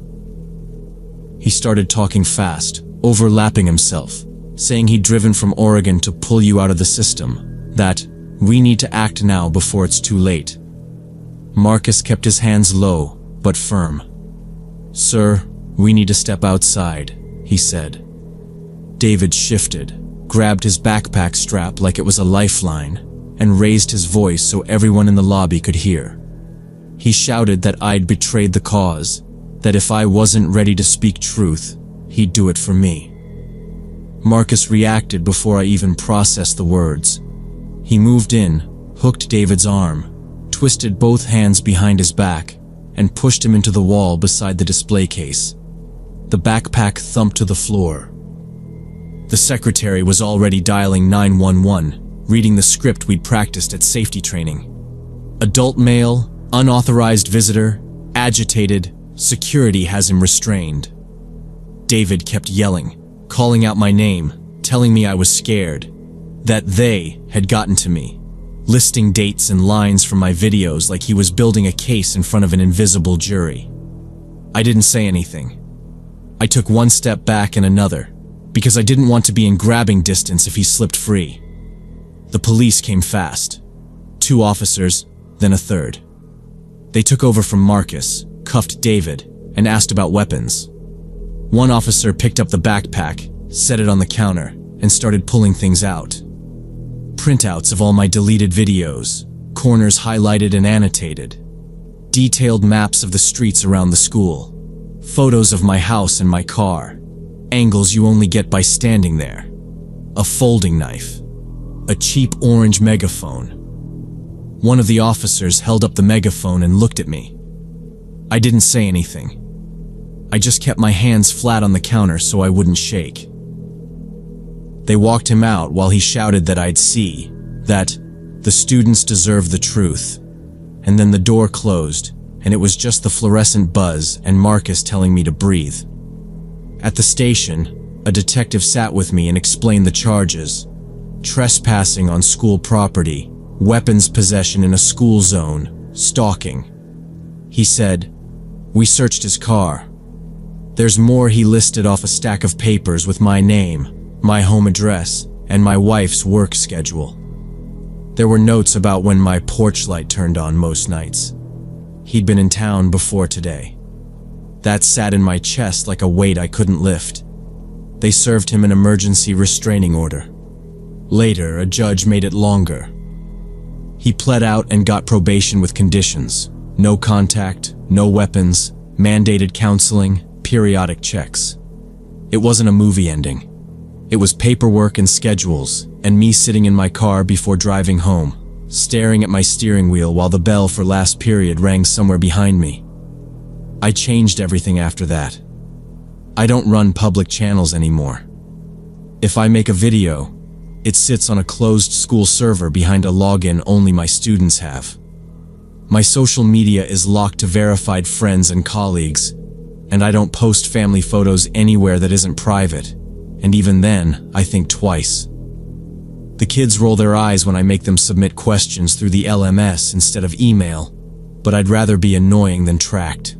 I tell my classes that the internet remembers more than you want it to, and I don't joke about it. No more trying to reach beyond my classroom walls. One 20-minute video about the Civil War was enough for someone to decide we were brothers in spirit who needed to change the world together, and that's not a risk I'll ever take again.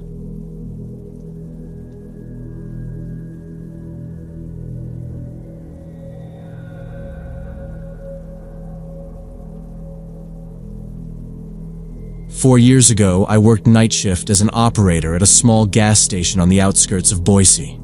It was one of those places stuck between town and nothing. Quiet road, no neighbors close, and after midnight I could go 20 minutes without headlights. I sat in a little booth with bulletproof glass, ran cards, flipped pumps on, and slid gum or cigarettes through the drawer. My shift was 11 to 7. I killed time with a paperback or a show on my laptop with the volume low so I could still hear the lot. End of October, a Tuesday, a little after 1 a.m., a woman walked up on foot from the dark shoulder. Maybe 25. Jeans, dark jacket, red hair pulled tight. She asked for a bag of chips from the vending machine inside. I told her I couldn't unlock the store area. I could sell her whatever I had at the window. She nodded like that was fine, bought a soda, and walked off the way she came. I figured she lived somewhere along the road and cut through on foot. People did weird shortcuts out there. 3 nights later, Friday, around 2, same woman. She walked up with this calm little smile and said, "Hi, David." I froze. My badge only said, "Attendant." I'd never told her my name. I asked how she knew me. She tilted her head like I was joking and said, "You told me."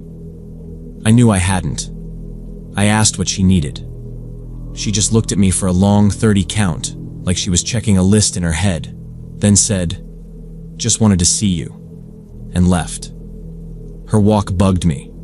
Too slow, like she wanted to stretch it out. Saturday I expected her, but nothing. Sunday, around 3, she was back. Came right up to the glass and didn't say a word. Just stared. I asked if I could help her. Nothing. I tried again. Still quiet. Not even a blink. I kept my tone flat and calm because people escalate off tone. She didn't. I looked down at the panic button under the counter, not pressing it, just acknowledging it was there. I said, "If you need a tow or a phone, I can call somebody." She didn't answer.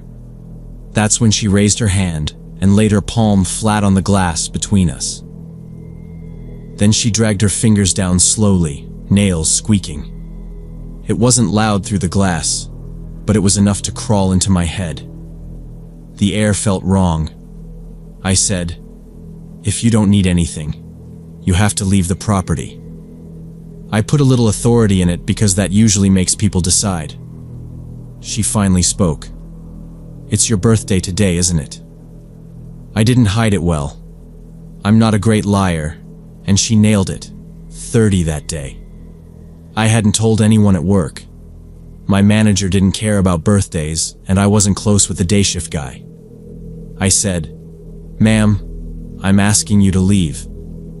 I picked up my phone to start dialing. I wasn't sure if I'd call the non-emergency line or just go straight to 911, but I needed a uniformed presence at minimum. Headlights rolled into the lot hard and high. Diesel rumble I recognized before I even saw the grill. A long-haul guy, Doug, who fueled there a lot. Good guy. Didn't talk much, but nodded every time. He pulled up to pump 4. I pressed the intercom and said, "Doug, hang on a second. Don't leave. I might need a hand." He looked at the booth, then over at the woman, then back at me. He thumbed up and started fueling. I watched the gallon numbers flip while I kept my eyes on her. She stepped sideways and stood just in the edge of the light, like she wanted to be there but not be seen all the way. I kept the intercom open and said, "Doug, I've got a trespasser. Just stick around until I figure out if I need to call it in." He said, "Copy," like it was a CB. I told the woman, "You can wait off the property if you're waiting for someone, but you can't loiter at the window." She said, almost conversational, "You live off Appleton, right?" It hit cold. That was the right street. I hadn't given her anything to work with. No mail in the booth, no ID visible. I said, "Leave." She smiled without teeth. Not flirty, just sure of herself. I moved my hand from the panic button to the phone again. The lot felt small suddenly, like the lights didn't reach the corners. Doug clicked his handle off and set it back. He wiped his hands on a rag and climbed down out of the cab. I hit the intercom. "Doug, please wait by the window." He nodded and walked over. The woman stepped back into the dark stripe between 2 light poles. I said to Doug, "She's been coming by, knows my name and address. I'm calling this in." He said, "Yeah." "Stay behind the glass," I started dialing. The woman watched him, head a little to the side like she was deciding something. He glanced at her and then at me. He said, "Lo, you got cameras?" I said yes. He said, "Good." I got the dispatcher, gave the address, said I had a female trespassing, possibly stalking, new personal details, refusing to leave. They asked her description. I gave jeans, dark jacket, red hair in a ponytail, mid-20s, on foot. They asked if I felt in immediate danger. I said, I don't know yet. She's not leaving. While I spoke, Doug stayed square to the woman, hands visible, no sudden moves. He wasn't a hero about it. He was doing what any decent person does when something feels off. I appreciated that more than I can say. The dispatcher said units were en route. I told Doug, they're on the way. He nodded and stepped out from under the canopy to get a better look at where she'd gone. The woman took that moment like it was her cue. From the dark stripe, she peeled away from the wall and started slowly walking closer. In the light from the station, I saw she was holding something metal in her hand. Looked like a knife. It caught a slice of the canopy light when she shifted her wrist. Doug saw it too. He stepped forward, squared himself, and said loud, steady, "Ma'am, what's the problem tonight?" No aggression, just volume. She stopped, looked at him, then at me through the glass, like she was weighing something. For a second I thought she'd talk. Instead, she turned hard and bolted into the dark like she knew exactly where to go. I lost her beyond pump 6 where the cameras don't reach as far. Blind spot I'd already told the owner about. Doug moved a few steps after her, then stopped and came back. "Don't chase," I said into the intercom. "Yeah," he said. "Not my job." He stayed with me while I called it in again and told the dispatcher she had a knife this time. I added that she'd known my name and address, and I had footage. I kept my voice even because dispatchers match your calm, and I needed clear notes on the report. They said units were on the way. Those minutes stretched.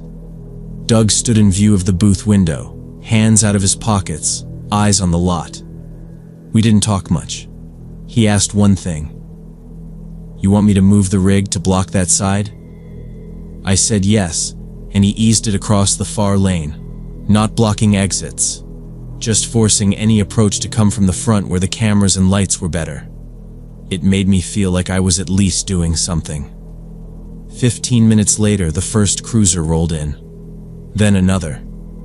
They swept the area with handhelds, checked the ditch and the scrub behind the dumpsters, even walked the shoulder in both directions with their flashlights moving slow. Nothing. One of them asked me to play the footage back. We watched her walk in, the knife glint, then the sprint out. No plate, no car, no face clear enough for software. I gave a statement, signed where they pointed, and they took stills off the video on a body cam. They said they'd patrol the zone on overnights for a while, and told me to call immediately if she returned. That was the phrase, immediately if she returns. Doug waited until they finished and asked if I was good. I said yes, which was true in the basic sense that I was breathing and still at my post. He said, "Be careful," and headed out. I finished the shift because leaving would have meant locking the pumps, and that causes complaints, and also because I didn't want to walk to my car while the adrenaline was still banging around. The morning guy came at 7, and I told him the basics without the parts about my address. He shrugged like he didn't know what to say. I went home, locked my door, and sat in a chair for an hour doing nothing because every sound felt like a step on gravel. I took 2 weeks off using vacation time I'd been saving for Christmas. My manager tried to talk me into 1 week. Staffing was thin, but I said no, and he signed it because the police report made him nervous. When I came back, everything looked the same, but it didn't feel the same. I checked the cameras more. I parked closer to the door. I kept the phone unlocked on the non-emergency number and the panic button uncovered. She never showed up again. That should have made it better, but it didn't. I still don't know how she knew my name or that it was my birthday. Every time I hear footsteps outside the booth at night, I stop breathing for a second. Then I make myself exhale and ask if they need fuel. I asked everyone at work if maybe they'd mentioned my name or birthday to someone, but nobody had. The owner checked the counter area and the booth for anything with my info visible. Nothing faced the public, and the schedule with birthdays was in the back office. My name badge didn't come in until a week after all this. So how did she know? Did she see me at the mailbox one night and follow me, learn my routine, note the street? Did she go through my trash for a bill with my name and connect it to the station hours from the receipt times? The way she came only in those dead early hours, it felt planned, like she was testing how fast I'd call or if I'd step out. The knife, was it always part of her plan? Or did she bring it because I kept saying no and staying behind the glass? The police kept the report on file, but said without a name or a face, they couldn't do much beyond drive-bys. I still wonder if she shifted to someone else. Same pattern, showing up where they can't leave, knowing details she shouldn't know, coming back until the night she stops running.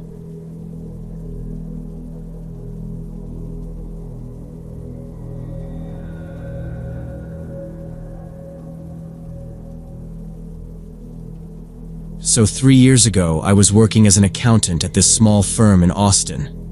There were only 5 of us in the office on the first floor of this house that the owner converted into workspace. One of my co-workers was this guy Marcus, tall, skinny, maybe 25, always wearing headphones.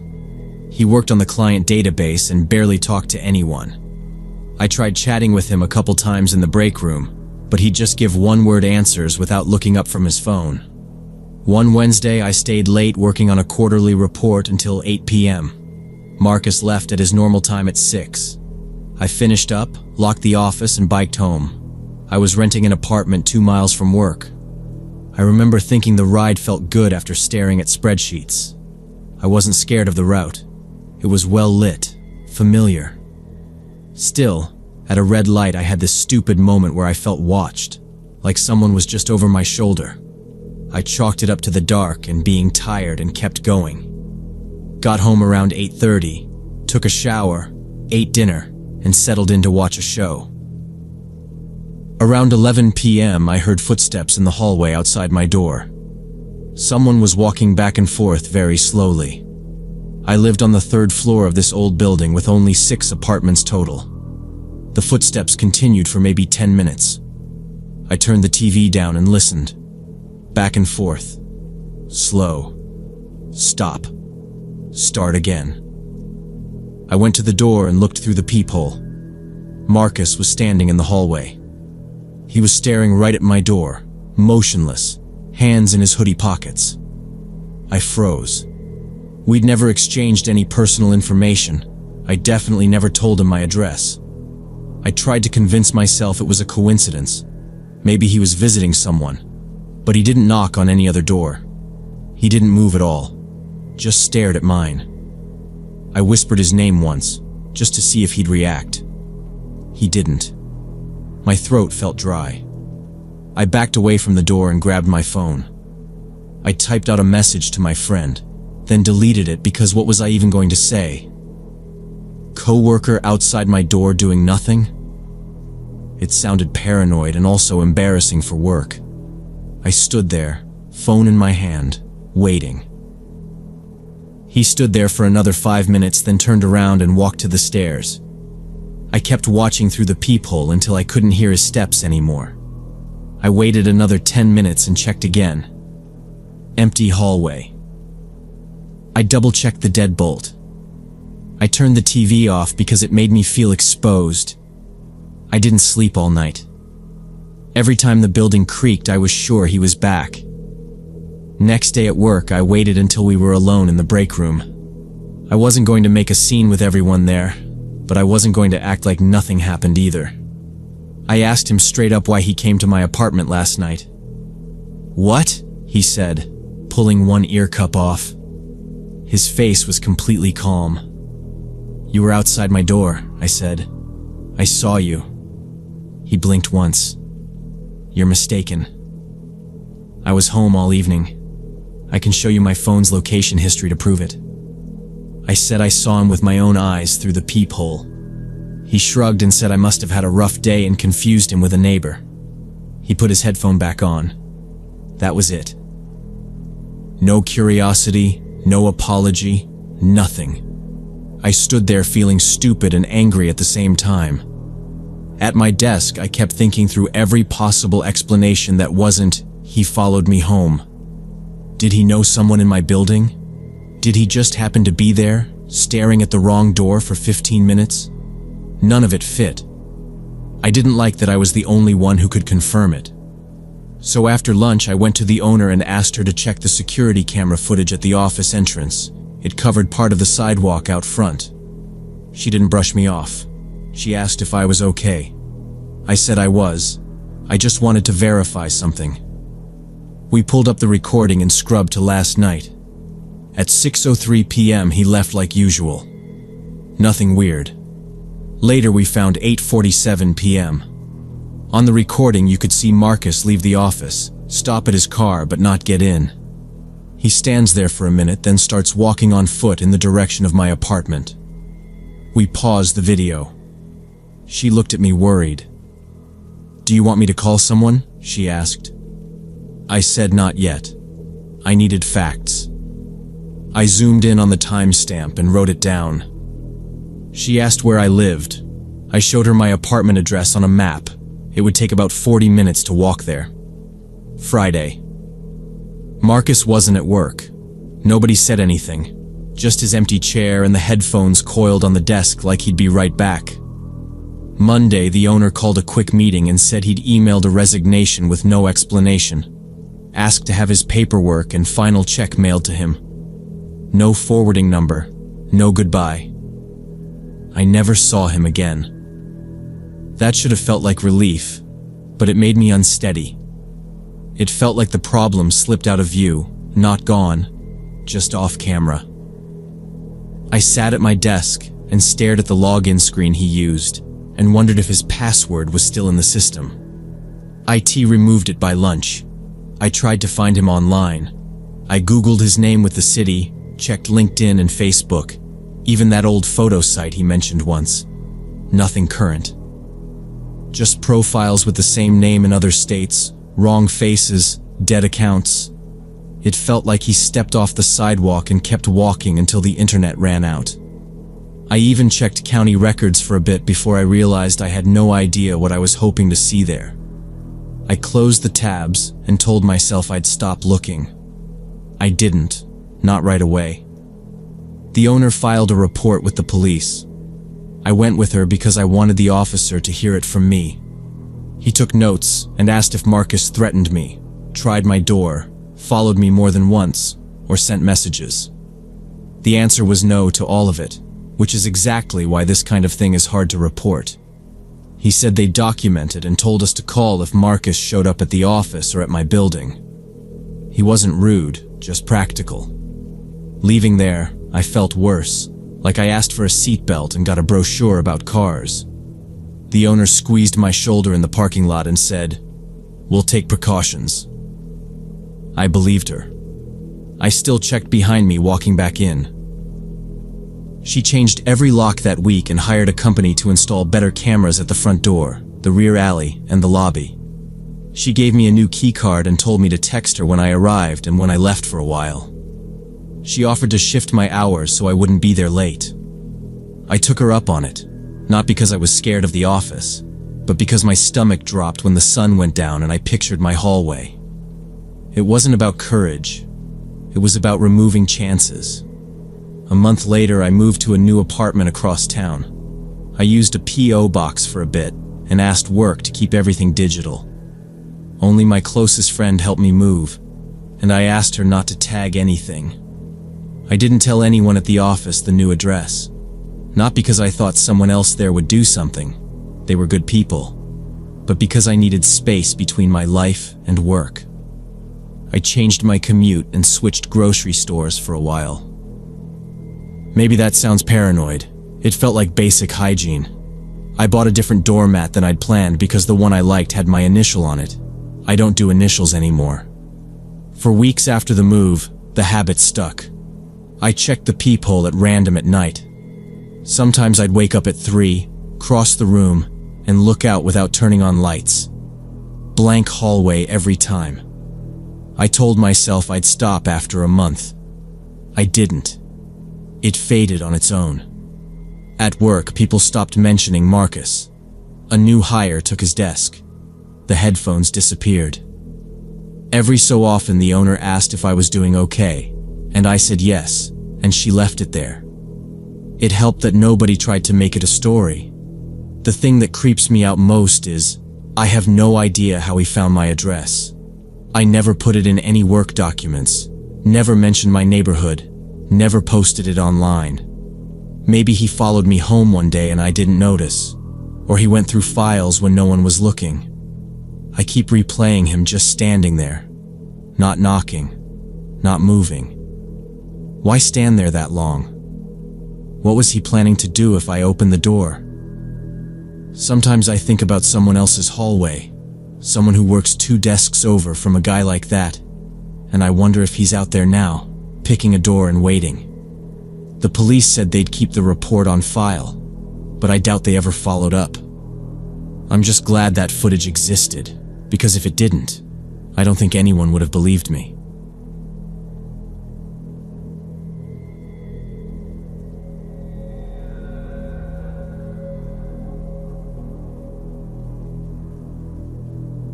I never thought checking someone's ID could get someone killed.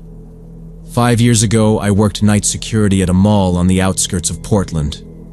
My shift started at 10 p.m. when the stores closed and ended at 6 a.m. It was simple stuff. Walk the floors, rattle the gates, tell the last stragglers that no, they couldn't cut through the food court at midnight. My partner Kelsey ran cameras from the security office. She was efficient in this deadpan way and liked to chirp on the radio when she caught me yawning. That Friday, around 1 a.m., I swung past the North Service entrance and saw a guy hunched by the crash bar, working it with something thin and shiny. I lit him up with the flashlight and said, "Hey, step away from the door." He turned slow, not flinching. 35-ish, athletic, shaved head. Scorpion tattoo inked on the left side of his neck, not a tremor in his hands. He didn't bolt. He just straightened, like he'd been expecting me, and stared hard, taking my measure the way guys do when they're deciding if they can get away with something. I've walked off plenty of drunk teens and angry ex-employees. This wasn't that. The stillness put me on edge. I kept the light on his chest and told him we were closed and he needed to leave. "Or I call it in," I said, thumb tapping the radio. He held my stare and smiled a little. "You're making a mistake," he said.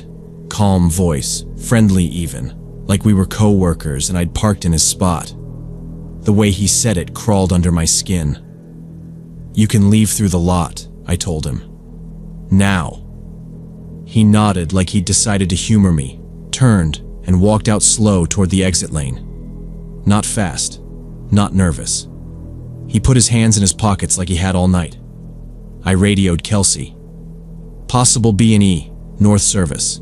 Male, shaved head, neck tattoo. Departed toward the lot," I said. She logged it and asked if I wanted a patrol car. I said negative. He was off property and I'd do an extra loop. She told me she'd keep an eye on the perimeter cams. Then it was back to normal. I checked the loading docks, the padlocks, and did the sweep through the basement level. Storage rooms, mechanical, all the forgotten corners of a place that looks clean only because the mess is kept below people's feet. Around 3 a.m., I was on my last pass downstairs. Kelsey should have been seeing me on 3 cameras down there. Later, we learned they'd dropped it once, no picture, just static. Could have been equipment failing, old mall, old wiring, or someone who knew what they were doing. I didn't know that then. I was walking the back corridor, counting the closed doors, when I heard this quiet rasping from behind an older storage door we rarely touched. Not a bang, like someone breathing through their mouth. I stopped, held my breath, listened. It went dead still. I waited 10 seconds, maybe 15, heard nothing else. I told myself it was the ventilation switching, or a loose sweep against concrete. I tried the handle. It was locked. No fresh pry marks. If I had a bad feeling, it was small enough to ignore. You don't call a full sweep on every weird noise when you're alone on a floor that hums and clicks all night. I radioed my all clear and headed up the stairwell. Kelsey said, "Copy. Basement clear. Coffee when you're back." And I said I'd take it black. At 5 a.m., Kelsey wrapped early. Her kid's school pickup on short Fridays meant she'd clock out an hour before me. Standard. I walked her to her car like always. The lot was empty except for a cleaning contractor's van and a couple of early deliveries lined up against the far curb. She waved off my "text me when you're home" with a "you worry too much." Her commute cut through the industrial district where the roads are wide and dead at that hour. We said goodnight under the sodium lamps, and she drove out toward the highway ramp. I went back in, finished the incident report on the 1 a.m. encounter, flagged the north entrance for maintenance to check the lock, and watched morning creep into the camera feeds. At 6:15, I locked up our office and headed for my car, already making a grocery list in my head because I had a rare Saturday off and wouldn't be back until Monday. It felt like a clean, uneventful shift except for the tattoo guy and that one noise I'd already half forgotten. Saturday evening, my manager called. I remember the way her voice flattened. "I need you to sit down," she said, and told me they'd found Kelsey in her car in an abandoned lot out by the warehouses. No crash, no robbery. She'd been strangled. The detectives wanted to talk to me. I said, "I know who you need to look at," before she finished the sentence. At the station, I told them about the man with the scorpion tattoo and how he didn't run, didn't blink. I told them about the dead cameras in the basement and the breath behind that door. They pulled the footage. He was there. Glimpses, angles, nothing straight on. They grabbed frames of his tattoo, his gait, the way he kept his hands low like he'd done this before. They ran it through their system and came up empty. Detectives hate empty. They searched the lot where she was found and canvassed the ramp exits between us and that district. They told me to think hard, any detail, any word he'd said beyond what I'd quoted. I had nothing useful, just the 3 words that kept looping in my head like an accusation I couldn't erase. They never caught whoever killed her. I stayed at that mall for 6 more months because quitting right then felt like running. The shifts didn't change much on paper, but it wasn't routine anymore. I checked every latch twice and logged little stuff. Maintenance swapped the North Service hardware, and a vendor rewired the dead feeds and called it age. I staggered my basement sweeps so they never landed at the same minute 2 nights in a row. Kelsey's chair stayed empty. Nobody moved her mug. Every night I passed the north entrance and pictured that tattoo turning away again.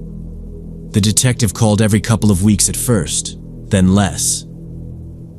He kept asking whether the man with the scorpion said anything else. I told him no, just, "You're making a mistake," like it was a rule. I kept bringing up the breathy sound behind that storage door and how 3 cameras died. Maybe he slipped in during the outage and waited for shift change. Maybe he learned our patterns and picked a route. The detective said there was no evidence tying that to Kelsey's murder. No prints, no pry marks, no fibers. I said it wasn't random. I tried to be practical, not paranoid. I added escorts for anyone leaving early, even vendors. I walked people out in pairs. I kept a small notebook with times and names, not because policy said to, but so a record existed. Still, harmless things set me off. An unlocked mop closet, a crate nudged from the wall, footsteps when I knew I was alone. Once I opened that storage room with a manager to shut myself up. Empty, dust and old signage. I marked the hinge with a dot of tape so I'd know if it moved. It never did. Around month 5, I told my manager I couldn't do nights there much longer. She offered a transfer to another property. I said I needed more distance than that. We held a safety meeting and showed slides about situational awareness, which felt like telling people to breathe. The guy with the tattoo never came back while I was on duty. Maybe he changed malls. Maybe he changed cities. Maybe he drove by and decided it wasn't worth it. Thinking like that burns you out. I started waking up tired. I printed a resume and left it on the seat. I quit security without drama. I finished a shift, sent a 2-week notice, and meant it. The manager asked if days would help. It wouldn't. I took a retail job with normal hours instead of locking down an empty building before dawn. My sleep got better in pieces. I stopped checking the closet twice, but I still drive past the mall sometimes and glimpse the North Service entrance. I think about Kelsey every time. She was 23, just out of college, proud of doing it on her own. The case stayed open on paper, but the updates stopped. Every couple of months I search online for arrests that mention a scorpion neck tattoo or an industrial lot homicide, and nothing comes up. 5 years later, I still remember his face and that steady voice. I wrote down everything I could and handed it over, and it wasn't enough. I don't know if he practiced that calm on other people before us or after. I think about the storage door and the dead cameras and how routine it looked. I wonder how many people saw him and didn't realize it until it was too late. I still hear him say it sometimes, and I still hear myself let him walk away.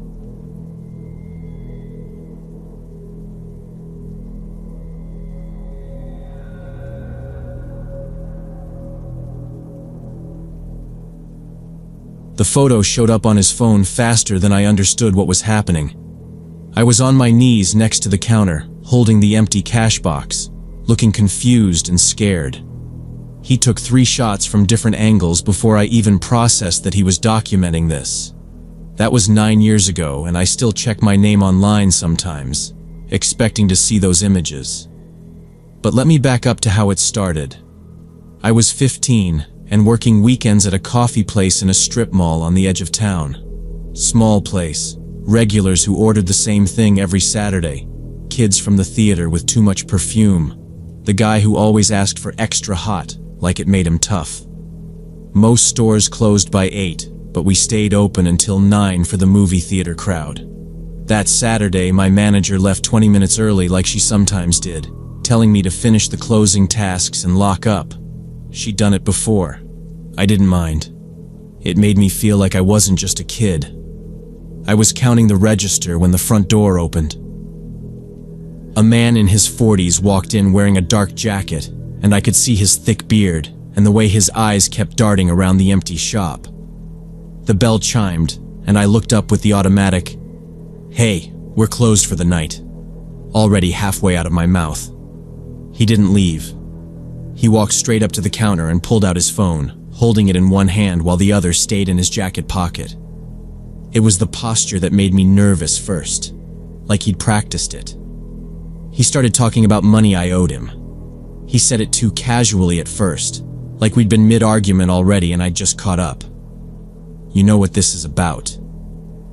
"Don't make me repeat it," he said. I asked what he meant, because obviously I didn't owe anyone anything, let alone a stranger in a strip mall coffee shop. He stopped pretending to be calm and told me to open the register. There was a bulge under his jacket that looked like it could be a gun. I don't know guns.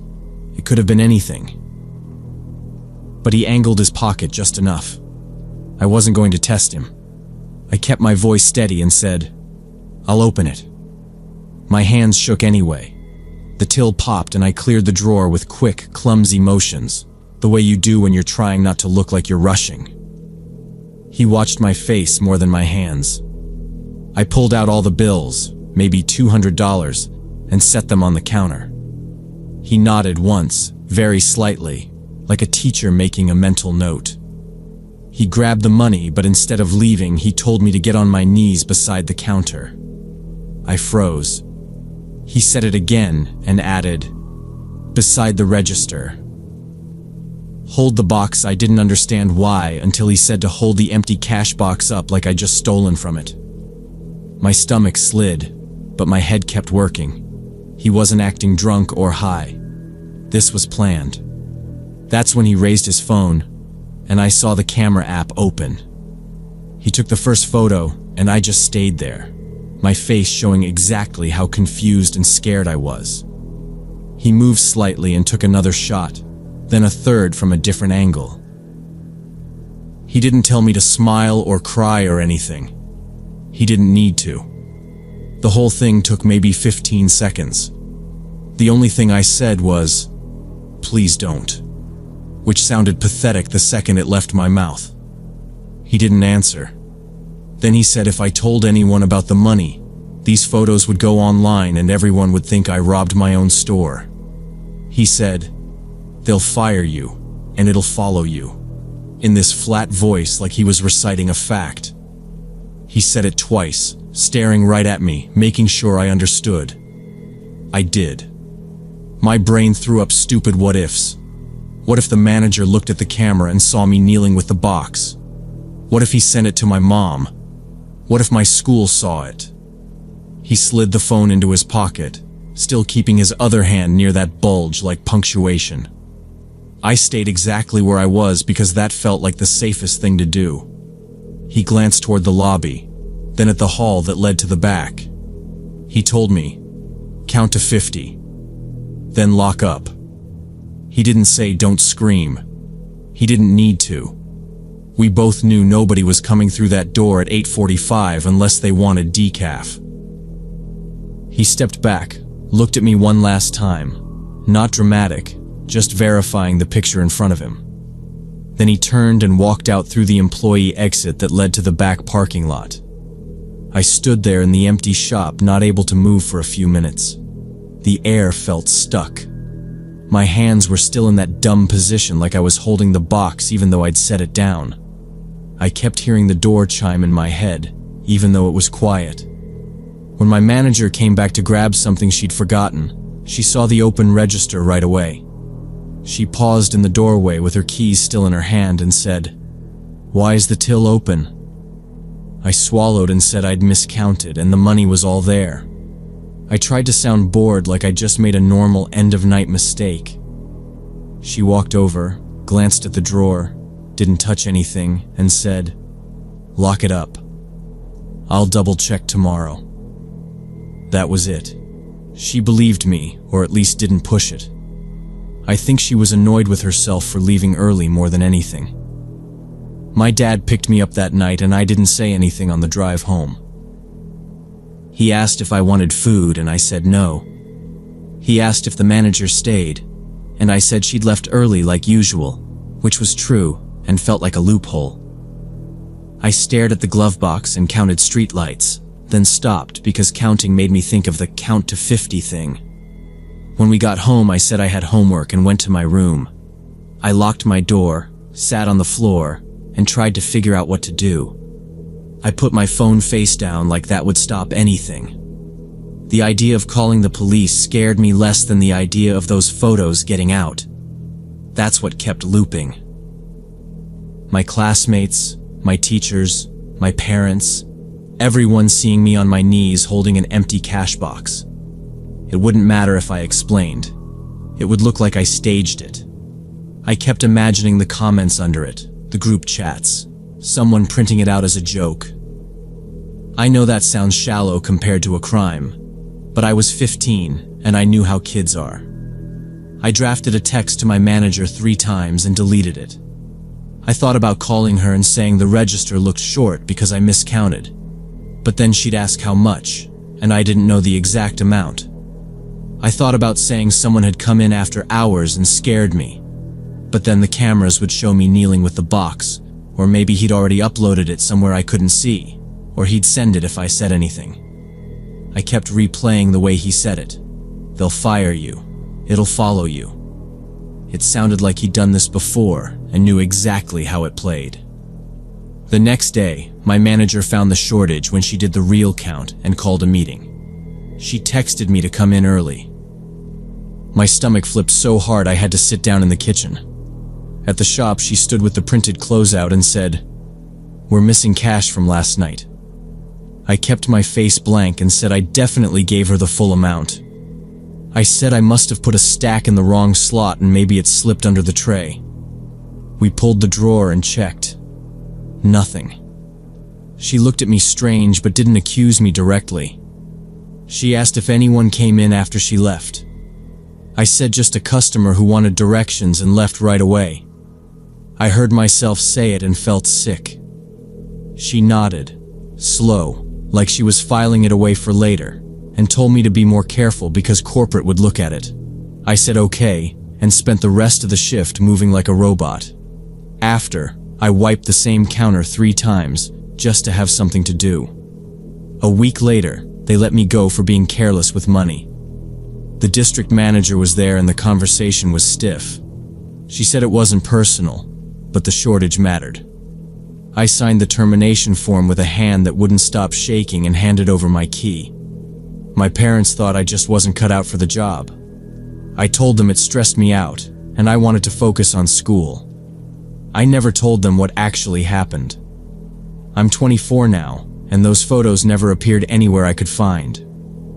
But every time I get a notification from an unknown number, or see a message request from someone I don't know, my stomach drops.